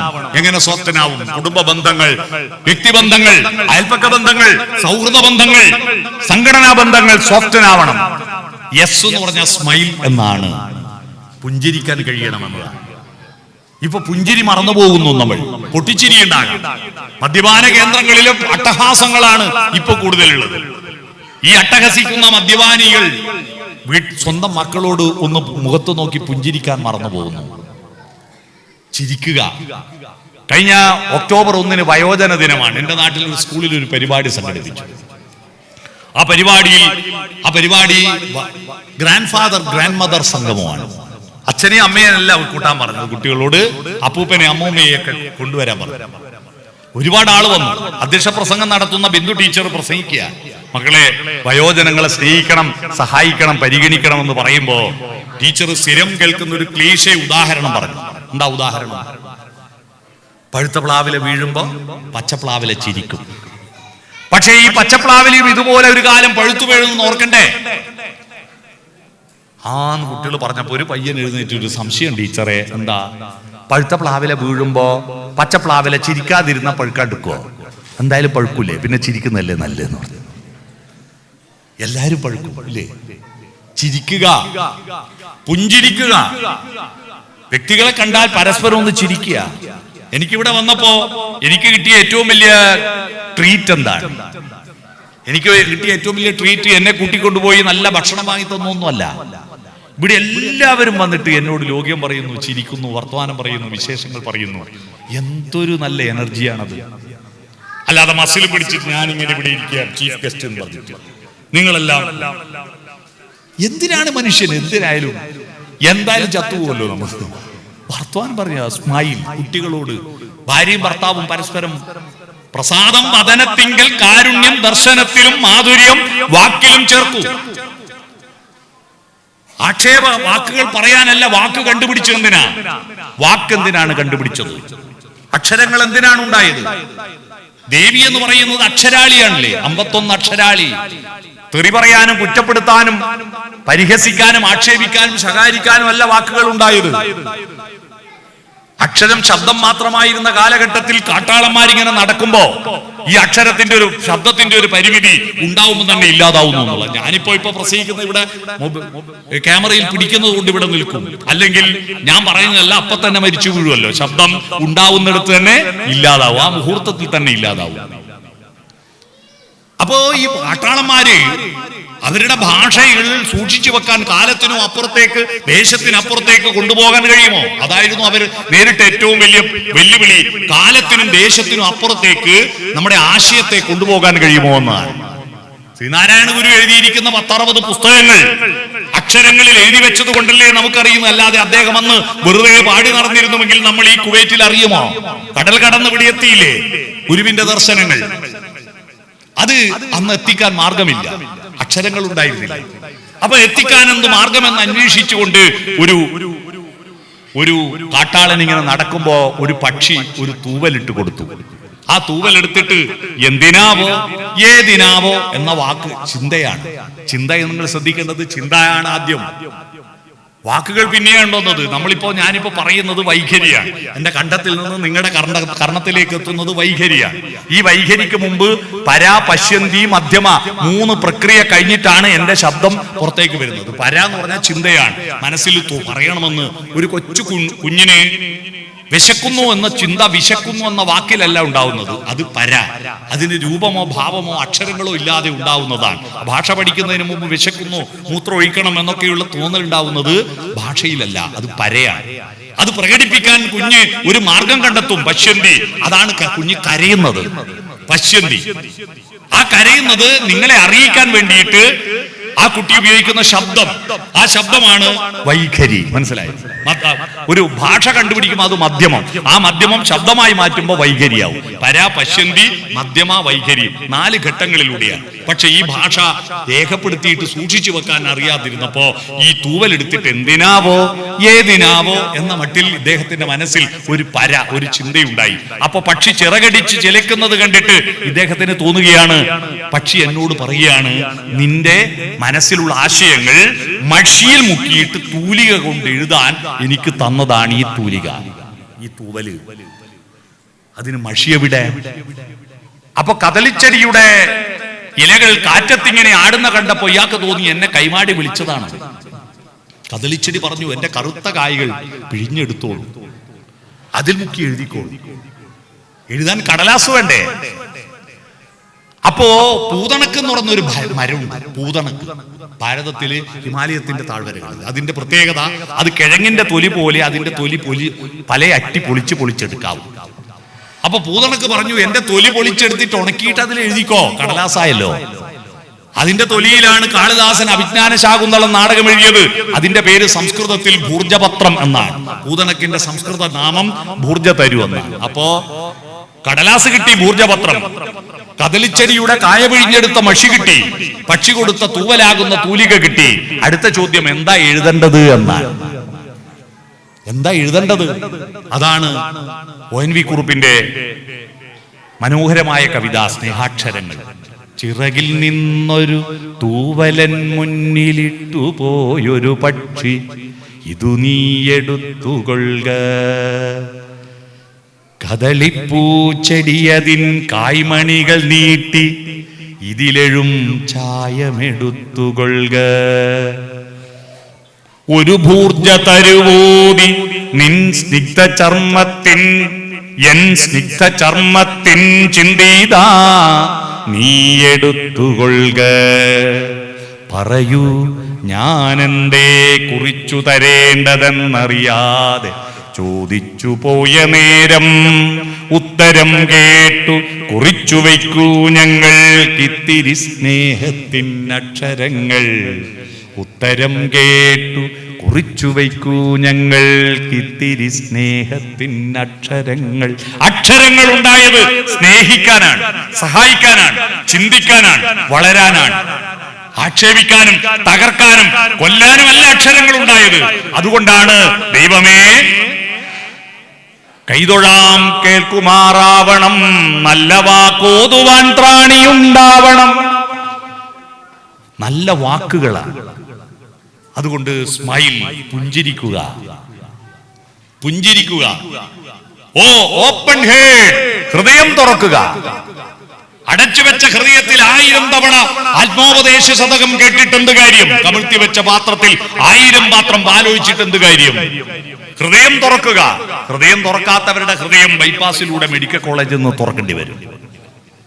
അച്ഛനും അമ്മയും ഹൃദയം തുറക്കണം, മക്കളപ്പോ ഹൃദയം തുറക്കും. അപ്പോ അച്ഛനും അമ്മയുടെയും ചങ്കിൽ അവർക്ക് ഇടം കിട്ടുമ്പോഴാണ് അവരുടെ ചങ്കിൽ നിങ്ങൾക്ക് ഇടം കിട്ടുന്നത്. നിങ്ങൾ എല്ലാ അച്ഛൻ്റെ അമ്മേന്റെയും ചങ്കിൽ മക്കളുണ്ടാവും, തർക്കമില്ല. പക്ഷെ അത് മക്കളെ കാട്ടിക്കൊടുക്കണ്ടേ? മക്കളെ കാട്ടിക്കൊടുക്കണ്ടേ? ഒന്നും പറയാതെ, ഒരു സ്നേഹവാക്ക് പോലും പറയാതെ മക്കള് വലുതാവുമ്പോഴേക്ക് അധ്വാനിക്കുന്നു, സമ്പാദിക്കുന്നു, ഒരു വാക്ക് പോലും നല്ലത് പറയുന്നില്ലെങ്കിൽ എന്ത് കാര്യം? അതുകൊണ്ട് ഓപ്പൺ ഹേഡ്, ഹൃദയം തുറന്ന് വർത്തമാനം പറയൂ. വീട്ടിൽ വട്ടത്തിലിരിക്കൂ, മൊബൈൽ ഫോണും ടിവിയും പൂട്ടു, എന്നിട്ട് കണ്ണിൽ നോക്കി വർത്തമാനം പറയൂ. TV കാണുമ്പോൾ ചെയ്യാൻ പറ്റിയ ഒറ്റൊരു പണിയേ ഉള്ളൂ. എന്താ? ഭക്ഷണം കഴിക്കലാണ്. എന്നാ റേഡിയോന്റെ പ്രത്യേകത, റേഡിയോ, ഞാൻ താമസിച്ച സതീഷ് സാറിന്റെ വീട്ടിൽ എപ്പോഴും റേഡിയോ, BBC റേഡിയോ എപ്പോഴും കേട്ടുകൊണ്ടിരിക്കും. അദ്ദേഹം എനിക്ക് ഇന്നലെ ഒരു റേഡിയോ വാങ്ങി തന്നു. റേഡിയോന്റെ പ്രത്യേകത, നമ്മളെ ഒന്നും തന്നെ, നമ്മുടെ ശരീരത്തിന്റെ സാന്നിധ്യം വേണ്ട, നമുക്ക് എന്ത് ജോലിയും ചെയ്യാം. പക്ഷെ അതിന് ചെറിയ കാശേ ഉള്ളൂ. പക്ഷെ അത് ചെലവഴിക്കാതെ 50,000ന്റെ TV വാങ്ങും, 1000 രൂപയുടെ റേഡിയോ വാങ്ങില്ല. ആ റേഡിയോ നിങ്ങളുടെ മൊബൈൽ ഫോണിൽ, ആകാശവാണി, നിങ്ങൾ രാവിലെ 5:45 അത് തുറക്കുന്ന ശബ്ദം കേൾക്കൂ. എന്നിട്ട് ഒരു കീർത്തനം കേൾക്കൂ. കൗസല്യ സുപ്രജാ രാമ പൂർവസന്ധ്യാ പ്രവർത്തതേ. കൗസല്യയുടെ നല്ല മകനെ രാമ, കിഴക്ക് ഭാഗത്ത് പ്രഭാത സന്ധ്യ പ്രവർത്തിക്കാൻ ആരംഭിച്ചിരിക്കുന്നു. വിശ്വാമിത്രൻ രാമനെ ഇങ്ങനെ വിളിച്ചത് കൊണ്ടാണ് അഭിഷേകം മുടങ്ങിയ കാര്യം അറിഞ്ഞിട്ട് കത്തിജ്വലിച്ച് കോപം കൊണ്ടിരിക്കുന്ന ലക്ഷ്മണനെ സാന്ത്വനിപ്പിച്ചത് രാമനാണ്. അതാണ് രാമായണത്തിൽ ഏറ്റവും അന്തസ്സത്തുള്ള ഭാഗം. ഏത്? ലക്ഷ്മണ സാന്ത്വനം. എന്തുകൊണ്ട്? രാവിലത്തെ ആ ശബ്ദം കേട്ടിട്ടാണ്. ടി വി കാണുമ്പോൾ തിന്നൽ മാത്രമേ നടക്കൂ. കുഞ്ഞുണ്ണി മാഷ് അതിനൊരു കാര്യം പറഞ്ഞിട്ടുണ്ട്. വായിലേക്കുള്ള വഴി കൈക്ക് കാണാപ്പാടം, വായിൽ നിന്നുള്ള വഴി നാവിനു തെറ്റുന്നു മിക്കപ്പോഴും. വായിലേക്കുള്ള വഴി കൈക്ക് കാണാപ്പാടല്ലേ? ചോറ് കൊണ്ടുക്കുമ്പോ രാത്രിയിൽ പെട്ടെന്ന് കരണ്ട് പോയി, ആരെങ്കിലും വായ കാണാഞ്ഞിട്ട് ചോറ് വാരി ചെവി കൊണ്ടാച്ചിട്ടില്ല, കാണാപ്പാടാ. അപ്പൊ അതങ്ങ് നടക്കും. അപ്പൊ ടി വി കണ്ടുകൊണ്ട് ഇതങ്ങ് നടക്കും. അതിൻ്റെ ഇടയിൽ ഭക്ഷണത്തിൽ കൂറ വീണെങ്കിൽ അത് മുളകാണെന്ന് വിചാരിച്ച് അതിൽ ചാലിച്ച് കൂട്ടുകയും ചെയ്യും, അല്ലേ? അതുകൊണ്ട് ടിവിയും മൊബൈലും എല്ലാം ഓഫാക്കിയിട്ട് പരസ്പരം മുഖത്തോട് നോക്കി വർത്തമാനം പറഞ്ഞ് ഭക്ഷണം കഴിക്കുന്നു. ഓപ്പൺ ഹെഡ്, ഫോർവേഡ് ലീൻ, അഹന്ത വേണ്ട, മുന്നോട്ട് കുനിയും. മുന്നോട്ട് കുനിയും. മനുഷ്യ ശരീരത്തിൽ ഒരു സന്ധി മാത്രമേ പുറകോട്ട് മടങ്ങുന്നുള്ളൂ, അത് കാൽമുട്ടാണ്. അതെന്തിനാണ് പുറകോട്ട് മടക്കുന്നത്? മുന്നോട്ട് ഓടാൻ വേണ്ടിയാണ്. മുന്നോട്ട് നടക്കാനും മുന്നോട്ട് ഓടാനുമാണ് കാൽമുട്ട് പുറകോട്ട് മടക്കിയിരിക്കുന്നത്. ബാക്കി എല്ലാ അവയവങ്ങളും മുന്നോട്ടാണ് മടങ്ങേണ്ടത്. പക്ഷേ മരങ്ങൾ താഴുന്ന ഫലാഗമത്തിനാൽ പഴങ്ങൾ കൂടുമ്പോ മാവിന്റെ കൊമ്പ് മേലോട്ട് ഉയരാറില്ല, താഴോട്ട് താഴുകയാണ്. പക്ഷെ നമ്മളോ അറിവും സമ്പത്തും കൂടുമ്പോ ഞാനേ അഹന്തയാണ്, പുറകോട്ട് മതി. നിങ്ങൾ കുട്ടിയിലേക്ക് താണാലേ കുട്ടി നിങ്ങളിലേക്ക് ഉയരൂ. Forward lean. നിങ്ങളുടെ കൊച്ചുമോള് വീട്ടിൽ വന്നു, ഞാൻ വലിയ ഉദ്യോഗസ്ഥനാണ്, ഞാൻ കുനിയില്ല, വാ മോളെ, കൈ നീട്ടിയ കുട്ടിയെ നമുക്ക് എടുക്കാൻ പറ്റുമോ? നമ്മൾ കുട്ടിയിലേക്ക് താണാലേ കുട്ടി നമ്മളിലേക്ക് വരൂ. Forward lean. കുടുംബ ബന്ധങ്ങൾ അതാണ് ഫോർവേഡ് ലീൻ. ടീ ടച്ച്, തൊടണം. മക്കളെ തൊട്ട് വിളിക്കണം. രാവിലെ കുട്ടികളുടെ മേലെ കൈവച്ചിട്ടേ വിളിക്കാവൂ. അട്ടഹാസം വേണ്ട. അവന്റെ നെറ്റിയിൽ വീണിരിക്കുന്ന മുടിയിഴകളൊന്നും ആടിക്കൊടുക്കാറുണ്ടോ? മക്കൾ എത്ര പ്രായമായാലും അവന്റെ മുടിയിൽ വിരലിട്ടിട്ട് ഒന്ന് മസാജ് ചെയ്തു കൊടുക്കാറുണ്ടോ അമ്മമാരെ, അച്ഛന്മാരെ? ഏത് കുരുത്തം കെട്ട കുട്ടിയെയും പൂച്ചയെ പോലെ അനുസരിപ്പിക്കാൻ ഒരു സൂത്രം പറഞ്ഞു തരട്ടെ ഞാൻ. കുപ്പായത്തിനുള്ളിൽ കൈയിട്ടിട്ട് പുറത്തൊന്ന് ചൊറിഞ്ഞു കൊടുത്താൽ മതി, എല്ലാ കുട്ടികളും പൂച്ചയെ പോലെ അനുസരിക്കും. വൈക്കം മുഹമ്മദ് ബഷീർ കണ്ടെത്തിയതാണിത്. പുറം കണ്ടുപിടിച്ച് തന്നെ ചൊറിയാനാണ് വൈക്കം മുഹമ്മദ് ബഷീർ പറഞ്ഞത്. നമ്മുടെ ശരീരത്തിൽ ബാക്കി അവയവങ്ങൾ കൊണ്ട് എന്തെല്ലാം ഉപകാരമുണ്ട്. എന്നാൽ ഏറ്റവും കൂടുതൽ പ്ലിന്തേരിയ പോകുന്നത് പുറത്തിനാണ്. അതിനെ കൊണ്ട് വേറെ ഒരു ഉപകാരമില്ല, മാന്താൻ മാത്രമാണ്. തൊടണം മക്കളെ. ഭാര്യയും ഭർത്താവും തൊടാറുണ്ടോ? ഇരുട്ടത്ത് തൊട്ടിട്ട് എന്ത് കാര്യം? വെളിച്ചത്ത് തൊടണം. മക്കളുടെ മുന്നിൽ അടുത്തിരുന്ന് പരസ്പര ബഹുമാനത്തോടുകൂടി പ്രേമപൂർവം സംസാരിക്കുന്ന മാതാപിതാക്കന്മാരെ കാണുന്ന കുട്ടികൾക്ക് നല്ല സംസ്കാരമുണ്ടാവുന്ന പറയുന്നത്, നല്ല വിശാല മനസ്സുണ്ടാവുന്ന പറയുന്നത്. ഭാര്യ പെണ്ണുങ്ങളെന്ത് പറയും? നിങ്ങളെന്താ കുട്ടികൾ കാണുന്നില്ലേ, നിങ്ങളെന്താ കളിക്കുന്നത്? കുട്ടികൾ കാണട്ടെന്ന്. പ്രേമം എന്ന് പറയുന്നത് വിവാഹം വരെയുള്ള തരികിട പരിപാടിയല്ല, മരണം വരെയുള്ളതാണെന്ന് കുട്ടികൾ അറിയണ്ടേ. മരണം വരെ പ്രേമിക്കണം ഭാര്യ ഭർത്താക്കന്മാർ. ഇതോ കേരളത്തിൽ ഇപ്പോ കല്യാണം കഴിഞ്ഞവരെ I love you, I like you 100 പ്രാവശ്യം അയക്കും. വിവാഹത്തിന് ശേഷം ഒരു തവണ I love you, I like you പറഞ്ഞിട്ടുണ്ട്. കുന്നംകുളത്ത് കഴിഞ്ഞ ദിവസം ഒരു ക്ലാസ്സിൽ ഞാൻ ചോദിച്ചു, എന്താ കല്യാണത്തിന് ശേഷം ഐ ലവ് യു എന്നും ഐ ലൈക്ക് യു എന്ന് പറയാത്തത്? അപ്പൊ ഒരാൾ എഴുന്നേറ്റ് എന്ന് പറയും, അതിന്റെ കാരണം എന്താണെന്നറിയാമോ? എന്താ? എലക്ഷൻ കഴിഞ്ഞാൽ പിന്നെ പ്രചരണം വേണ്ടല്ലോ എന്നാണ്. അപ്പോ ഇലക്ഷന്റെ തട്ടിപ്പാണ് ഈ ഐ ലവ് യു, അല്ലേ? പരസ്പരം തൊട്ട് ത്വക്കിനെ നമ്മൾ ആരും മൈൻഡ് ചെയ്യാറില്ല. കണ്ണിനെയും മൂക്കിനെയും നാക്കിനെയും കാതിനെയും, പഞ്ചേന്ദ്രിയങ്ങളിൽ 4 ഇന്ദ്രിയങ്ങളെ നമ്മൾ മൈൻഡ് ചെയ്യും. പക്ഷെ ത്വക്ക്, നമ്മുടെ ശരീരത്തിന്റെ രോമാഞ്ചം ഉണ്ടാവുന്നത് കണ്ണിലാണോ, മൂക്കിലാണോ, നാക്കിലാണോ? അല്ല, രോമാഞ്ചം ഉണ്ടാവുന്നത് ത്വക്കിലാണ്. രോമം ഇല്ലാത്തവർക്ക് തോലാഞ്ചം ഉണ്ടാവില്ലേ? ത്വക്കിലാണ്. അവിടെയാണ് സ്പർശനം വേണ്ടത്.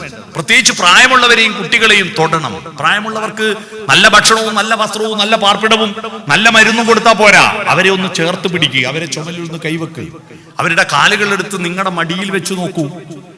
അവരുടെ കാലുകളെടുത്ത് നിങ്ങളുടെ മടിയിൽ വെച്ചിട്ട് ആ കാലുകളൊന്ന് മസാജ് ചെയ്ത് നോക്കൂ. അവർക്ക് അതിനേക്കാൾ വലിയ അംഗീകാരം മറ്റൊന്നില്ല.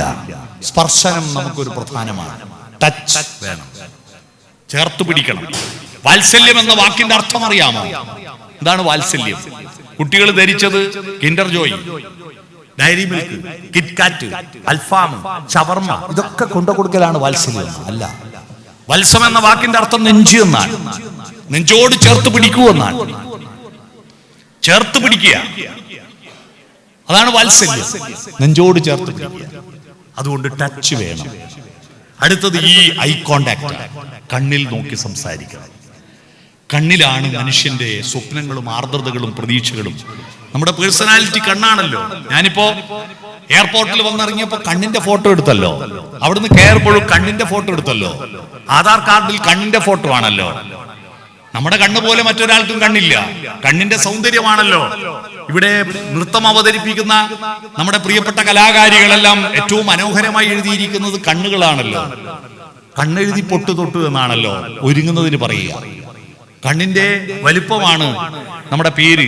കണ്ണിന്റെ പേരിലാണ് കേരളത്തിൽ ഒരുപാട് കാലം പേരുണ്ടായിരുന്നു അല്ലേ? അക്ഷി എന്ന് അവസാനിക്കുന്ന, അക്ഷൻ എന്ന് അവസാനിക്കുന്ന പേരുണ്ടായിരുന്നില്ലേ? അംബുജാക്ഷി, അംബുജാക്ഷൻ, കമലാക്ഷി, കമലാക്ഷൻ, പങ്കജാക്ഷി, പങ്കജാക്ഷൻ ഉണ്ടായിരുന്നില്ലേ? മീനാക്ഷി, ഇപ്പോഴും പേരില്ലേ? മീനാക്ഷി, മീനിനെ പോലെ പടക്കുന്ന കണ്ണുള്ളവൾ മീനാക്ഷി. എന്റെ നാട്ടിൽ ഏറ്റവും കൂടുതലുള്ള പേര് വിശാലാക്ഷി എന്നാണ്. വിശാലാക്ഷി എന്ന് പറഞ്ഞാൽ വലിയ കണ്ണുള്ളവളാണ് വിശാലാക്ഷി. സ്ത്രീകൾക്ക് വലിയ കണ്ണാണ് സൗന്ദര്യം, അതുകൊണ്ട് സ്ത്രീകളെ വിശാലാക്ഷി എന്ന് വിളിക്കും. പക്ഷെ പുരുഷന്മാർക്ക് നേരെ മറിച്ച് ചെറിയ കണ്ണാണ് സൗന്ദര്യം, അതുകൊണ്ട് പുരുഷന്മാരെ വിളിച്ചു കുഞ്ഞിക്കണ്ണൻ എന്ന്. മനസ്സിലായില്ല? കുഞ്ഞിക്കണ്ണൻ എന്ന് പുരുഷന്മാർ. ഈ കണ്ണിന്റെ വലിപ്പം തമാശക്കളിയല്ല. കേരളത്തിൽ കഴിഞ്ഞ വർഷത്തെ ഏറ്റവും വലിയ വാർത്ത ഏതാ? നിങ്ങൾ ടിവിയിൽ നിങ്ങൾ കാണുന്നുണ്ടാവുമല്ലോ. കണ്ണിന്റെ വലിപ്പവുമായി ബന്ധപ്പെട്ടാണ് കേരളത്തിൽ ഏറ്റവും വലിയ വാർത്ത. കഴിഞ്ഞ വർഷം ഹേമ കമ്മീഷൻ റിപ്പോർട്ട് പുറത്തു വന്നതല്ലേ? ആ ഹേമ കമ്മീഷൻ റിപ്പോർട്ടിന്റെ മൊത്തം കാരണം കണ്ണിന്റെ വലുപ്പമാണ്. മഞ്ജു വാര്യരുടെ കണ്ണിന്റെ വലുപ്പം കുറഞ്ഞുകൊണ്ടാണ് അതിലും വലിയ കണ്ണുള്ള കാവ്യ മാധവന്റെ അടുത്തേക്ക് ആ വിദ്വ പോയത്. ആ കാര്യം മഞ്ജുവിനോട് പോയിട്ട് ഭാവന പറഞ്ഞു കൊടുത്തിട്ടാണ് ഭാവനയെ ബുദ്ധിമുട്ടിച്ചത്. അതിന്റെ പേരിലാണ് ഹേമ കമ്മീഷൻ ഉണ്ടാക്കിയത്. അതിന്റെ റിപ്പോർട്ട് പുറത്തു വന്നപ്പോഴാണ് പല നടന്മാരുടെയും വൃത്തികേടുകൾ പുറത്തു വന്നത്. ഇതൊക്കെ കണ്ണിന്റെ വലുപ്പമാണ്. അതുകൊണ്ട് കണ്ണിൽ നോക്കൂ. കണ്ണ് നമ്മള് കണ്ണിന്റെ കണ്ണേന്നല്ലേ പറയുന്നത്. കണ്ണിൽ നോക്കി വർത്തമാനം പറയൂ. മക്കളുടെ ഭാര്യയും ഭർത്താവും സുഹൃത്തുക്കളും കണ്ണിൽ നോക്കി. നിങ്ങൾ എല്ലാവരും ഇപ്പോ എന്റെ കണ്ണിൽ നോക്കാതെ നിങ്ങൾ മറ്റിടങ്ങളിലാണ് നോക്കുന്നത്. ഞാൻ നേരത്തെ നിർത്തിയിട്ടുണ്ടാകും. എന്റെ ഊർജം നിങ്ങൾ എന്നെ നോക്കുന്നത് കൊണ്ടാണ്. നിങ്ങളുടെ കണ്ണുകളാണ്. Eye contact. അടുത്തതാണ് ഡെമോക്രസി. അവിടെയാണ് ഗുരുവിന്റെ ദർശനം ജീവിതത്തിൽ പകർത്തുന്നത്. ഒറ്റ പോയിന്റാണ് ഏറ്റവും പ്രധാനം. നമ്മുടെ നാട്ടിൽ ഡെമോക്രസി എന്ന് പറഞ്ഞാൽ എംപിയെയും MLA-യും പഞ്ചായത്ത് മെമ്പറെയും തെരഞ്ഞെടുക്കാൻ വോട്ട് ചെയ്യുന്ന പരിപാടിയാണ്, തരികിട പരിപാടിയാണെന്ന് ധരിച്ചുപോയി. മനുഷ്യനും ഒത്തുചേരുന്നതിന്റെ രസതന്ത്രമാണ് ഡെമോക്രസി. ആ ഡെമോക്രസിയുടെ ലക്ഷണമാണ് സമ്മതിച്ചു കൊടുക്കുവാനുള്ള തയ്യാറെടുപ്പ്. ആ സമ്മതിച്ചു കൊടുക്കുന്നതിന്റെ ബോഡി ലാംഗ്വേജ് ആണ് നോഡിങ്, തലകുലുക്കണം. മനസ്സിലായോ? സത്യം പറഞ്ഞാൽ സമ്മതിച്ചു കൊടുക്കാൻ തയ്യാറാവുക, തലകുലുക്കുക. ശരിയാണ്. I am okay, you are not okay അല്ല. എങ്ങനെയായിരിക്കണം നമ്മുടെ കുടുംബ ബന്ധങ്ങൾ? I am okay, you are okay. ഞാനും കുഴപ്പമില്ല, നിങ്ങളും കുഴപ്പമില്ല, എല്ലാം ശരിയാണ്. എല്ലാവരുടെ ശരിയെയും അംഗീകരിച്ചു കൊടുക്കണം. എല്ലാ മനുഷ്യന്റെ ഉള്ളിലും ചെറിയ തകരാറുകളേ ഉള്ളൂ. പക്ഷെ നമ്മൾ എപ്പോഴും ദോഷൈക ദൃക്കുകളാണ്. ആ തകരാറുകളെ മാത്രം നോക്കുന്നു. നിങ്ങളൊരു വിവാഹ ചടങ്ങിൽ പങ്കെടുക്കുക. 9 വിരലിന് രത്നമോ സ്വർണമോ തങ്കമോ മോതിരമിടുക. ഒരു വിരലിന് വെറുതെ ഒരു ബാൻഡേജ് ചുറ്റുക. എന്നിട്ട് കല്യാണ വീട്ടിൽ പോയാൽ നിങ്ങളുടെ മോതിരൂട്ട രത്നം ഖചിതമായിരിക്കുന്ന 9 വിരലും ആരും ചിന്തിക്കില്ല. ആ ബാൻഡേജ് ഇട്ട വിരലിനെ ചൂണ്ടി എന്താ പറ്റിയേ എന്ന് ചോദിച്ചുകൊണ്ടേയിരിക്കും. വാട്സപ്പിൽ ഒരു ചിത്രം കണ്ടു. കേരളത്തിൽ ഒരു കല്യാണ വീട്ടിൽ ഒരു പയ്യൻ കൈക്ക് ബാൻഡേജ് ഇട്ടിട്ട് ഒരു കയ്യിൽ ഒരു പ്ലക്കാർഡ് എഴുതി പിടിച്ചു നിൽക്കുന്നു. ആ പ്ലക്കാർഡിൽ എഴുതിയിരിക്കുന്നത് ഒന്ന് വീണതാണ്, ചെറിയ പൊട്ടുണ്ട്, കൂടുതലൊന്നുമില്ല. ഇതിന്റെ മറുപടി പറഞ്ഞ് മടുത്തിട്ട് ഇവൻ ആ കയ്യിൽ എഴുതി പിടിച്ചു. തകരാറുകളെ നോക്കലാണ് നമ്മുടെ പ്രധാന ജോലി. ഗുണങ്ങളെ നോക്കാറില്ല. അതുകൊണ്ട് സമ്മതിച്ചു കൊടുക്കാൻ, ശരിയെ സമ്മതിച്ചു കൊടുക്കാൻ, അറിയാനും അറിയിക്കാനും സമ്മതിച്ചു കൊടുക്കാൻ തയ്യാറാവണം. അങ്ങനെ തയ്യാറാകുമ്പോഴാണ് ഗുരുവിന്റെ ധർമ്മം ഏറ്റവും പ്രധാനം. വിശ്വസാഹോദര്യമാണ്. കുടുംബത്തിൽ മക്കളെ വളർത്തുന്നത് മാത്രമല്ല, വിശ്വസാഹോദര്യമാണ്. എല്ലാവരിലും ശരി കണ്ടെത്തിയ ലോകത്തിന്റെ ഏറ്റവും മനോഹരമായ തത്വശാസ്ത്രമാണ് ഗുരുധർമ്മം, ഗുരുദർശനം. എല്ലാവരിലും ശരി, എന്നിലും നിന്നിലും അവനിൽ ഇവനെന്ന് വ്യത്യാസമില്ലാതെ ആദിസ്വരൂപമായി ഒന്നായിരിക്കുന്നത്. എല്ലാ മനുഷ്യരും അത് മനുജാകൃതി പുണ്ട ദൈവമോ പരമേശ പവിത്രപുത്രനോ കരുണാവാൻ നബി മുത്തുരത്നമോ. നമ്മുടെ കുട്ടികളെല്ലാം ജനിക്കുന്ന എങ്ങനെയാ? കൃഷ്ണനായി അവതരിച്ച ഭഗവാനാണ്, കർത്താവിന്റെ പുത്രനായ യേശുവാണ്, സ്വല്ലല്ലാഹു അലൈഹി വസല്ലം മുഹമ്മദ് മുസ്തഫ നബി തങ്ങളാണ്. ഉണ്ണിക്കണ്ണനാണ്, ഉണ്ണി യേശുവാണ്, മുത്തു നബിയാണ്, ഗുരുവചനമാണിത്. കരുണാവാൻ നബി മുത്തുരത്നമോ. ഇത് ഏത് കാലമാ? മതേതരത്വത്തെ കുറിച്ചും വിശ്വമാനവീയതയെ കുറിച്ചുമെല്ലാം ഇപ്പൊ ഘോരഘോരമായ പ്രസംഗങ്ങൾ നടക്കുന്നതിനും ഒരുപാട് കാലം മുമ്പാണ് കരുണാവാൻ നബി മുത്തുരത്നമോ എന്ന് ഗുരു എഴുതി വെച്ചത്. അവിടെയാണ് മഹത്വം എന്ന് പറയുന്നത്. ലോകത്തിലുള്ള എല്ലാ ദർശനങ്ങളിലുമുള്ള ആ പ്രകാശത്തെ സ്വീകരിച്ചിട്ട് എല്ലാറ്റിനെയും ഒരുമിച്ച് ചേർക്കാനുള്ളത് ഒറ്റ ജാതി മതി, ഒരു മതവും ഒരു ദൈവവും മതി. പക്ഷേ എല്ലാവരും പറഞ്ഞു ഇപ്പോ നമ്മുടെ കേരളത്തിൽ, ഇന്ത്യയിൽ ഒറ്റ പാർട്ടിയാകാം നമുക്കെല്ലാം എന്ന് എല്ലാ പാർട്ടിക്കാരും കൂടി തീരുമാനിച്ചാൽ നടക്കുമോ? ഓരോ ആൾ കോൺഗ്രസ്സുകാർ പറയും ഞങ്ങളാണ് ഏറ്റവും മതി, ബാക്കി എല്ലാവരും ഇതിൽ ചേർന്നു. BJP-ക്കാർ പറഞ്ഞു നമ്മളല്ല, നമ്മളിൽ എല്ലാവരും ചേരുക. കമ്മ്യൂണിസ്റ്റുകാർ പറയും എല്ലാവരും നമ്മളിൽ ചേരുക. നടക്കുവോ? ഒരു ജാതി എന്ന് പറഞ്ഞാൽ എല്ലാവരും എന്റെ ജാതി എന്ന് പറയും, എന്റെ മതം, എന്റെ ദൈവം എന്ന് പറയും. എന്നാൽ അതിനപ്പുറത്ത് അത് മനസ്സിലാക്കിയ ഗുരു പറഞ്ഞു നിങ്ങൾ ഏത് മതവും ആയിക്കോട്ടെ, എല്ലാ മതങ്ങളും മനുഷ്യൻ നന്നാവാനാണ്. മതം ഏതായാലും അതെന്തൊരു പ്രാക്ടിക്കലായിരിക്കുന്ന മാറ്റമാണ്. നിങ്ങൾ ആലോചിച്ചു നോക്കൂ, മതമേതായാലും മനുഷ്യൻ നന്നായാൽ മതി. ഈ ഭൂമിയിലുള്ള എല്ലാ മനുഷ്യരും പല ദൈവങ്ങൾ ഉണ്ടാക്കിയതാണെങ്കിൽ പല കോലത്തിലല്ലേ ഉണ്ടാക്കുക. നിങ്ങൾ നോക്കൂ, ഭൂമിയിൽ 4300 ഭാഷകളുണ്ട്. ഈ 4300 ഭാഷകളിലെയും കണക്കല്ല ഒറ്റയൊന്നാണ്. 10ാമത്തേനാ പൂജ്യം ഇടുക, 10ാമത്തേന എല്ലാ ഭാഷയിലും, 9ാമത്തേനോ 11ാമത്തേനോ പൂജ്യം ഇടുന്ന ഒരൊറ്റ ഭാഷയില്ല. 4300 ഭാഷയിലും കണക്ക് 10ലാണ്. അറബിയിലാവട്ടെ, സംസ്കൃതത്തിലാവട്ടെ, ഹിന്ദിയിലാവട്ടെ, മലയാളത്തിലാവട്ടെ 1, 10, 100, 1000, 10000 എന്ന പ്രോഗ്രഷനാണ്. 10ന് പൂജ്യം ഇട്ടാൽ രണ്ടാമത്തെ പൂജ്യം ഇടുന്ന 20-നാണ്, എല്ലാറ്റിനും 30-നാണ്. 10ആണ് 9ന്റെ കണക്കൊന്നിലുമില്ല. എന്തുകൊണ്ട്? ദൈവങ്ങൾക്ക് പല പേരുണ്ടായിട്ടും കണക്കെല്ലാം ഒന്നായത്. കണക്കെന്ന വാക്ക് തന്നെ ഈക്വാലിറ്റി, ടാലിയാവുക എന്നാണ്. പൂച്ചക്കും പട്ടിക്കും പശുവിനും 2 കണ്ണാണ്, നമുക്കും 2 കണ്ണാണ്. കണക്കല്ലേ? അങ്ങനെ ഈ കണക്കെന്ന വാക്കുണ്ടായത് കണക്കാണ്, ടാലിയാണ്. എന്തുകൊണ്ടാണ് ഈ 10ന് ഇമ്പോർട്ടൻസ്? മലയാളികൾ 10ന് ഇമ്പോർട്ടൻസ് ഉള്ളത് കൊണ്ടാണ് പൈസ കൂട്ടി വെക്കുന്നതിന് തന്നെ 10ന്റെ കണക്ക് എന്നാ പറയാ. സമ്പത്ത് എന്നല്ല, സമ്പത്താണ്. 10 കൂട്ടി വെക്കാൻ എന്റെ നാട്ടിലൊക്കെ പഴയൊരു പെട്ടി ഉണ്ടായിരുന്നു, അതിന്റെ പേര് 10,000 എന്നാണ്. സമ്പത്ത് കൂട്ടി വെക്കുന്നത് 10,000 എന്നാണ്. എന്താണ് ഈ 10ന് ഇത്ര പ്രാധാന്യം? ആർക്കും അറിയാവോ? എന്തുകൊണ്ടാണ് 10ന് ഇത്ര പ്രാധാന്യം വന്നത്? ലോകത്തിലുള്ള സകല മനുഷ്യരും എണ്ണാൻ പഠിച്ചത് സ്വന്തം വിരലിൽ എണ്ണീട്ടാണ്. അത് യഹോവ സൃഷ്ടിച്ച യഹൂദനും, കർത്താവ് സൃഷ്ടിച്ച ക്രിസ്ത്യാനിക്കും, ബ്രഹ്മാവ് സൃഷ്ടിച്ച ഹിന്ദുവിനും, അള്ളാഹു സൃഷ്ടിച്ച മുസ്ലിമിനും 10 വിരള, 2 ചെവിയ, 2 കണ്ണ, മൂക്കിന് 2 ദ്വാരമാണ്. 3 ദ്വാരമുള്ള മൂക്ക് ഒരാളും സൃഷ്ടിച്ചില്ല. എങ്ങനെ? ഇവർ പലയിടങ്ങളിൽ നിന്ന് സൃഷ്ടിക്കുമ്പോൾ എന്തെങ്കിലും ഒന്ന് മാറൂലേ?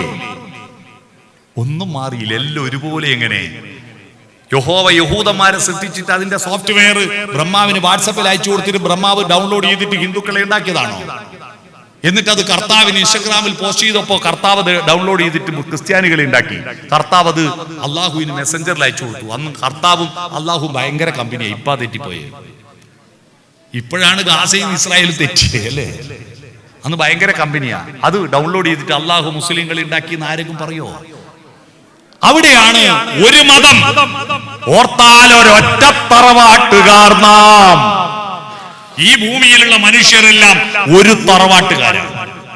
ഈ ഒരു സത്യദർശനത്തെയാണ് ഗുരുവി തന്റെ ധർമ്മമായിട്ട് ഈ ലോകത്തിന്റെ മുന്നിൽ അവതരിപ്പിച്ചത്.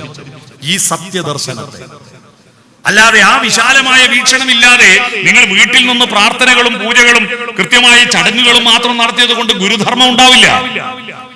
ഗുരുധർമ്മം നിത്യജീവിതത്തിൽ ഉണ്ടാവണമെങ്കിൽ ആദ്യം നിങ്ങൾക്ക് വേണ്ടത് നിങ്ങൾ മനുഷ്യനാവുന്നത് നിങ്ങളുടെ ദാർശനികത കൊണ്ടാണെന്നും ഈ വിശ്വപ്രേമം കൊണ്ടാണെന്നും നമ്മളെല്ലാം ഒന്നാണെന്ന ബോധം കൊണ്ടാണെന്നും ഭൂമി എന്ന് പറയുന്നത് ഈ ഭൂമിയിലെ എല്ലാവരും നമ്മൾ ഒറ്റ കുടുംബമാണെന്നും എന്ന ബോധ്യമാണ് ഈ ധർമ്മത്തിന്റെ അടിത്തറ. ആ അടിത്തറയിലേക്ക് എത്തണമെങ്കിൽ നമ്മൾ വേറെ വേറെയാണെന്ന ചിന്തയെ കഴുകിക്കളയുവാനുള്ള തീർത്ഥമൊഴിക്കണം. അതാണ് ഗുരുവിന്റെ ദർശനം, തീർത്ഥാടനത്തിന്റെ വെള്ളമാണ്. മനസ്സിലായില്ലേ? എന്തുകൊണ്ടാണ് തീർത്ഥാടനം നടത്തേണ്ടത്? എല്ലാ ആരാധനാലയങ്ങളും തീർത്ഥങ്ങളെയാണ് പ്രാധാന്യം കൊടുക്കുന്നത്. ഭാരതത്തിൽ വെള്ളം കുളിക്കുന്നതിന് മുമ്പ്, തലയിൽ ഒഴിക്കുന്നതിന് മുമ്പ് ഗംഗേജ യമുനേ ജൈവ ഗോദാവരി സരസ്വതി നർമ്മദേ സിന്ധു കാവേരി ജലേസ്മിൻ സന്നിധിം ഗുരു എന്ന് പറഞ്ഞിട്ടും വെള്ളം അങ്ങോട്ട് ഒഴിച്ചിട്ട് മാത്രമേ തലയിൽ ഒഴിക്കാറുള്ളൂ. പഞ്ചഭൂതങ്ങളിൽ തീർത്ഥം എന്ന് പറയുന്നത് ദാർശനിക തീർത്ഥങ്ങളാണ്. പമ്പയിൽ മുങ്ങുമ്പോ, ഗംഗയിൽ മുങ്ങുമ്പോൾ ഗംഗയാറു പിറക്കുന്നു ഹിമവൻ മലയിൽ. ഹിമാലയം ഭാരത സംസ്കാരത്തിന്റെ ഗരിമയാണ്. പമ്പയാറു പിറക്കുന്നു ശബരിമലയിൽ. ശബരിമല കാനനവാസനാണ്. കാനനം ഭാരതത്തിന്റെ ദാർശനികതയുടെ കേന്ദ്രമാണ്. കാനനം ആരണ്യകങ്ങളാണ്. ബൃഹദാരണ്യോപനിഷത്താണ്. ആരണ്യകങ്ങളിലാണ്. അരണ്യാന്തര ഗഹ്വരോദര തപസ്ഥാനങ്ങളിൽ സൈന്ധവോദാരശ്യാമ മനോഭിരാമ പുളിനോപാന്ത പ്രദേശങ്ങളിൽ ആരന്തർമുഖമി പ്രപഞ്ച പരിണാമോ ഭിന്ന സർഗക്രിയ സാരം തേടി അലഞ്ഞു. പണ്ട് അവരുടെ ചൈതന്യമാണ് നമ്മുടെ ദർശനം. വയലാറിന്റെ ഏറ്റവും മനോഹരമായ സർഗസംഗീതം എന്ന കവിതയുടെ ആദ്യത്തെ ശ്ലോകം ഇതാണ്. അരണ്യകങ്ങളാണ്. കാട്ടിനകത്തുനിന്നാണ് വെളിച്ചമുണ്ടായത്, നഗരങ്ങളിലല്ല വെളിച്ചമുണ്ടായത്. ബാഹ്യമായ വെളിച്ചം നഗരങ്ങളിലാണ്, ആന്തരികമായ വെളിച്ചമുണ്ടായത് ചിന്തയിലൂടെ കാട്ടിൽ നിന്നാണ്. ആ ചിന്തകളിലൂടെ ദാർശനികതയുടെ തീർത്ഥജലമൊഴുകിയിട്ട് നമ്മുടെ ആന്തരിക ശുദ്ധി വളർത്തുന്ന പ്രക്രിയക്കാണ് എന്ത് പറയാ, തീർത്ഥാടനം. പിടികിട്ടിയോ? അതുകൊണ്ട് ആ തീർത്ഥാടനം നിങ്ങൾക്ക് കുവൈറ്റിലും നടത്താം, ദുബായിലും നടത്താം, ഖത്തറിലും നടത്താം, അമേരിക്കയിലും നടത്താം. തീർത്ഥാടനം എന്ന് പറയുന്നത് ബാഹ്യമായ തീർത്ഥത്തിൽ പോയി മുങ്ങലല്ല, ആന്തരികമായ ദാർശനികതയുടെ പുഴയെ തുറന്നു വിടുകയാണ്. നമ്മുടെ ഉള്ളിലുള്ള എല്ലാ അഹന്തകളെയും കഴുകിക്കളയുകയാണ്. അഷ്ടബന്ധ നവീകരണ കലശം നടത്തി പ്രതിഷ്ഠ നടത്തിയിരിക്കുന്ന വിഗ്രഹത്തിൽ പോലും പാലും നെയ്യും കൊണ്ട് അഭിഷേകം നടത്തുമ്പോൾ ഏറെ കാലം കഴിയുമ്പോൾ പുഴുക്കുത്തുകൾ ഉണ്ടാവുന്നില്ലേ? അപ്പോഴാണല്ലോ നവീകരണം വീണ്ടും നടത്തേണ്ടി വരുന്നത്. നമ്മുടെ ഉള്ളിൽ എത്ര നല്ല അറിവുള്ളവനായാലും അവന്റെ ഉള്ളിൽ സുഖഭോഗലോലുപതയുടെ വൃത്തികേടുകൾ പുഴുക്കൾ അരിച്ചു നടക്കുമ്പോൾ നമ്മുടെ ഉള്ളിൽ ചിലപ്പോൾ ദുഷ്ടചിന്തകളുടെ പുഴുക്കൾ അരിച്ചു നടക്കുമ്പോൾ അതിനെ അഭിഷേകം നടത്തി പുതുക്കണം. ക്ഷേത്രത്തിൽ ഉത്സവത്തിൽ പങ്കെടുക്കുന്നത് എന്തിനാണ്? ഉത്സവം എന്ന് പറയുന്നത് എന്തിനാണ്? സകലതും സമർപ്പിച്ചിട്ട് പുതുക്കിയെടുക്കുകയാണ് നമ്മുടെ ഹൃദയത്തെയും മനസ്സിനെയും. ആ പുതുക്കിയെടുക്കാനാണ് ശിവഗിരിയിൽ പോകുന്നത് ആളുകൾ, നടന്നു പോകുന്നത്. അവിടെ പോയിട്ട് ഈ ഗുരുവിന്റെ ദർശനങ്ങൾ കൊണ്ട് കഴുകി എന്റെ ഉള്ളം വൃത്തിയാക്കുക. എന്നിട്ട് തിരിച്ചു പോകുമ്പോ ക്ലീൻ സ്ലേറ്റിൽ പരിശുദ്ധമായിട്ട് നമ്മൾ തിരിച്ചു പോകണം. ആ ഹൃദയം ദേവാലയമാക്കണം. അതുകൊണ്ടാണ് തൊഴുമ്പോ ഈ വിരലാണ് പ്രധാനം. നമ്മൾ ഗുരുവിനെ തൊഴുമ്പോ എന്നേക്കാൾ പ്രധാനം നമസ്തേ ഗുരുവല്ലേ. അപ്പൊ ഈ വിരല് പ്രധാനപ്പെട്ട വിരല്, തള്ളവിരൽ അങ്ങോട്ട് ചൂണ്ടണ്ടേ? ഇങ്ങോട്ടാണ് ചൂണ്ടുന്നത്. ഇവിടെ മാത്രം വികാരങ്ങളിൽ ഹൃദയത്തിൽ വെളിച്ചമുണ്ടാവണം. ആ വെളിച്ചം ചിന്തയിലും ഉണ്ടാവണം. അതാണ് തൊഴുതു കഴിഞ്ഞിട്ട് മേലേക്കാവിലും താഴേക്കാവിലുള്ള ആൾ വിടിയാണ്. ഇങ്ങനെയാകുന്നില്ല, വിടിയാണ്. സർവീസ് ചെയ്യിക്കണം. ഈ വികാരങ്ങളിൽ നിന്നും ചിന്തയിലേക്കും, ചിന്തയിൽ നിന്ന് വികാരങ്ങളിലേക്കും സർവീസ് ചെയ്യിക്കണം. നമ്മള് വികാരങ്ങളെ ചിന്തകൾ കൊണ്ടും ചിന്തകളെ വികാരങ്ങൾ ചേർത്തിട്ടും പുതുക്കിയെടുക്കണം. അങ്ങനെയുള്ള സത്യം അന്വേഷിക്കുമ്പോഴാണ് നമുക്ക് ജ്ഞാനം ഉണ്ടാവുന്നത്. സത്യം തിരിച്ചറിയുന്നതല്ല ജ്ഞാനം. സത്യത്തെ കണ്ടെത്തിയതിനു ശേഷം അത് എന്റെ ഹൃദയവും എന്റെ മനസ്സുമായി കൂട്ടിക്കലർത്തിയിട്ട് തിരിച്ചറിവുണ്ടാവുമ്പോഴാണ് ജ്ഞാനം ഉണ്ടാവുന്നത്. ആ ജ്ഞാനത്തിലൂടെ യാത്ര ചെയ്യുമ്പോഴാണ് ആനന്ദത്തിലെത്തുക. ആ ആനന്ദമാണ് മനുഷ്യന്റെ ജീവിതത്തിന്റെ ലക്ഷ്യം. ഭക്ഷണാനന്ദമല്ല, പണാനന്ദമല്ല, സുഖലോലുപതയുടെ ആനന്ദമല്ല, സത്യജ്ഞാനത്തിന്റെ ആനന്ദം. അത് സച്ചിദാനന്ദമാണ്. സത്ത് ചിത്ത് ആനന്ദം നീ തന്നെയാണത്. നിന്റെ ഉള്ളിൽ തന്നെയുണ്ട്. നീ തന്നെ സത്യം, നീ തന്നെ ജ്ഞാനം, നീ തന്നെ ആനന്ദം. നീ സത്യം, ജ്ഞാനം, ആനന്ദം. ഈ ആനന്ദത്തിലേക്ക് മനുഷ്യൻ എത്തുമ്പോഴാണ് നമുക്ക് നമ്മുടെ ജീവിതം എപ്പോഴും ഏറ്റവും സുന്ദരമായി മാറുന്നത്. നമ്മുടെ ജീവിതം സുന്ദരമായി മാറുന്നത് ബാഹ്യമായിരിക്കുന്ന സുഖലോലുപതകൾ, സുഖഭോഗങ്ങൾ വർദ്ധിക്കുമ്പോഴല്ല, ഉള്ളിൽ ആനന്ദമയ കോശത്തിലേക്ക് നമ്മൾ എത്തുമ്പോഴാണ്. ഈ ആനന്ദമയ കോശത്തിലേക്ക് എത്തുവാൻ, ചിന്തയാം മണിമന്ദിരത്തിൽ വിളങ്ങുന്ന ഈശ്വരനെ വാഴ്ത്തുവാൻ നമ്മുടെ മനസ്സും ഹൃദയവും ഈ തീർത്ഥജലത്തിൽ കുളിപ്പിച്ചിട്ട് മുന്നോട്ട് കൊണ്ടുപോകാൻ, വിശ്വസാഹോദര്യത്തിലേക്ക് മുന്നോട്ട് പോകാൻ നിങ്ങളുടെ ബന്ധങ്ങൾ സോഫ്റ്റനാക്കുക. ചിന്തിക്കുക, smile, open head, forward lean, touch, eye contact, nodding, soften your communication.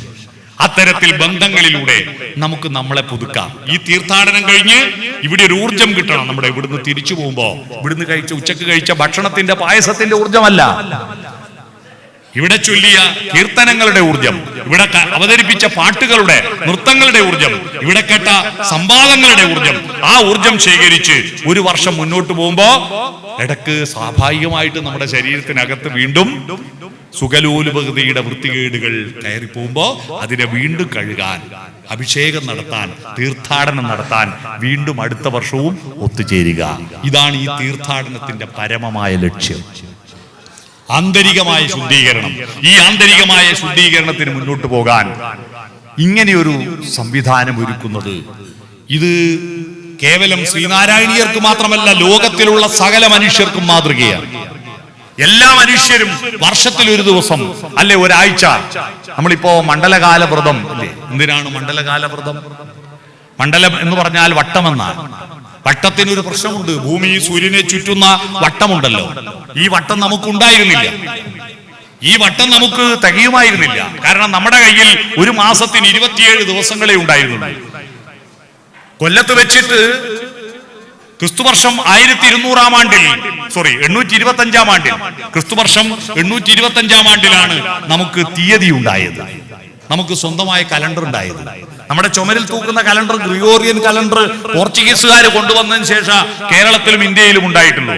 അതിനു മുമ്പ് നമ്മുടെ കലണ്ടർ കൊല്ലത്ത് വെച്ചുണ്ടാക്കിയ കലണ്ടറാണ്. അതിന്റെ പേര് പഞ്ചാംഗം എന്നാണ്. പഞ്ചാംഗം പുസ്തക രൂപത്തിലായിരുന്നു നമ്മുടെ കലണ്ടർ. ആ കലണ്ടർ വന്നതിന് ശേഷമാണ് നമുക്ക് മാസങ്ങളും തീയതികളും ഉണ്ടായത്. അതിനു മുമ്പ് നമുക്ക് ഒരു ദിവസത്തിന് 27 നക്ഷത്രമാണ്. ചന്ദ്രന്റെ ഭാര്യമാരാണ് 27 നക്ഷത്രങ്ങൾ. അശ്വതി മുതൽ രേവതി വരെ 27 നക്ഷത്രമാണ്. 12 മാസവും 27 ദിവസമേ ഉള്ളൂ. 12 ഗുണിക്കണം 27 സമം 324 ദിവസമേ ഉള്ളൂ. നമ്മുടെ ഒരു വർഷത്തിന് 324 ദിവസമേ ഉണ്ടായിരുന്നുള്ളൂ. പക്ഷെ ഭൂമി സൂര്യനെ ചുറ്റാൻ, മണ്ഡലം പൂർത്തീകരിക്കാൻ 365 ദിവസം വേണം. അപ്പൊ എത്ര ദിവസത്തിന്റെ കുറവുണ്ട്? 365 മൈനസ് 324 സമം 41. ആ 41 വ്രതത്തിനും പ്രാർത്ഥനയ്ക്കും വേണ്ടി നീക്കി വെച്ച് മണ്ഡലം പൂർത്തീകരിക്കേണ്ട കാലം മണ്ഡലകാലം. അതാ 41 ദിവസം അങ്ങനെയാ വന്നത്. മനസ്സിലായോ?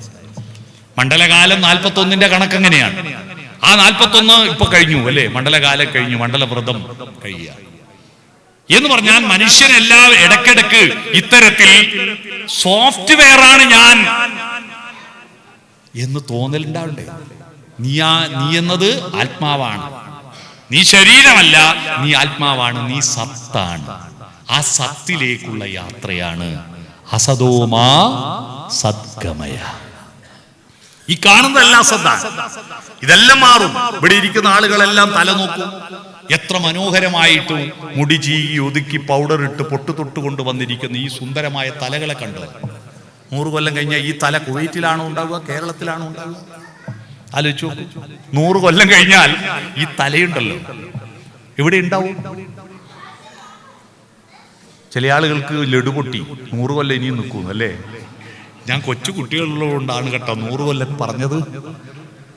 തിലകം ചാർത്തി ചികിയുമഴകായി പല നാൾ പോറ്റിയ പുണ്യശിരസേ ഉലകം വല്ലാനുഴറിയ നീയും വിലപിടിയാതൊരു തലയോടായി മാറൂലേ? ഇത് മാറുമെന്ന ചിന്തയുണ്ടാകണമെങ്കിൽ നമ്മളൊരു സ്കൂളിൽ പഠിക്കാനുണ്ട്. ആ സ്കൂളിന്റെ പേര് ആത്മവിദ്യാലയമേ. ആത്മവിദ്യാലയത്തിൽ പഠിക്കണം. ആ വിദ്യാലയത്തിലേക്ക് നമുക്ക് ബസ്സുണ്ടോ? നടന്നിട്ടാണോ പോവുക? ആ വിദ്യാലയത്തിൽ പോകാനുള്ള വാഹനം മാനസ സഞ്ചരരേ ബ്രഹ്മണി മാനസ സഞ്ചരരേ. മനസ്സുകൊണ്ട് യാത്ര, ആ യാത്രയാണ് തീർത്ഥാടനം. മനസ്സിലായോ? മനസ്സുകൊണ്ട് ആത്മവിദ്യാലയത്തിലേക്കുള്ള യാത്രയാണ് തീർത്ഥാടനം. മനസ്സ് യാത്ര ചെയ്യൂ, നിരന്തരം യാത്ര ചെയ്യൂ. അതുകൊണ്ട് ആ മനസ്സിന്റെ തീർത്ഥാടനം,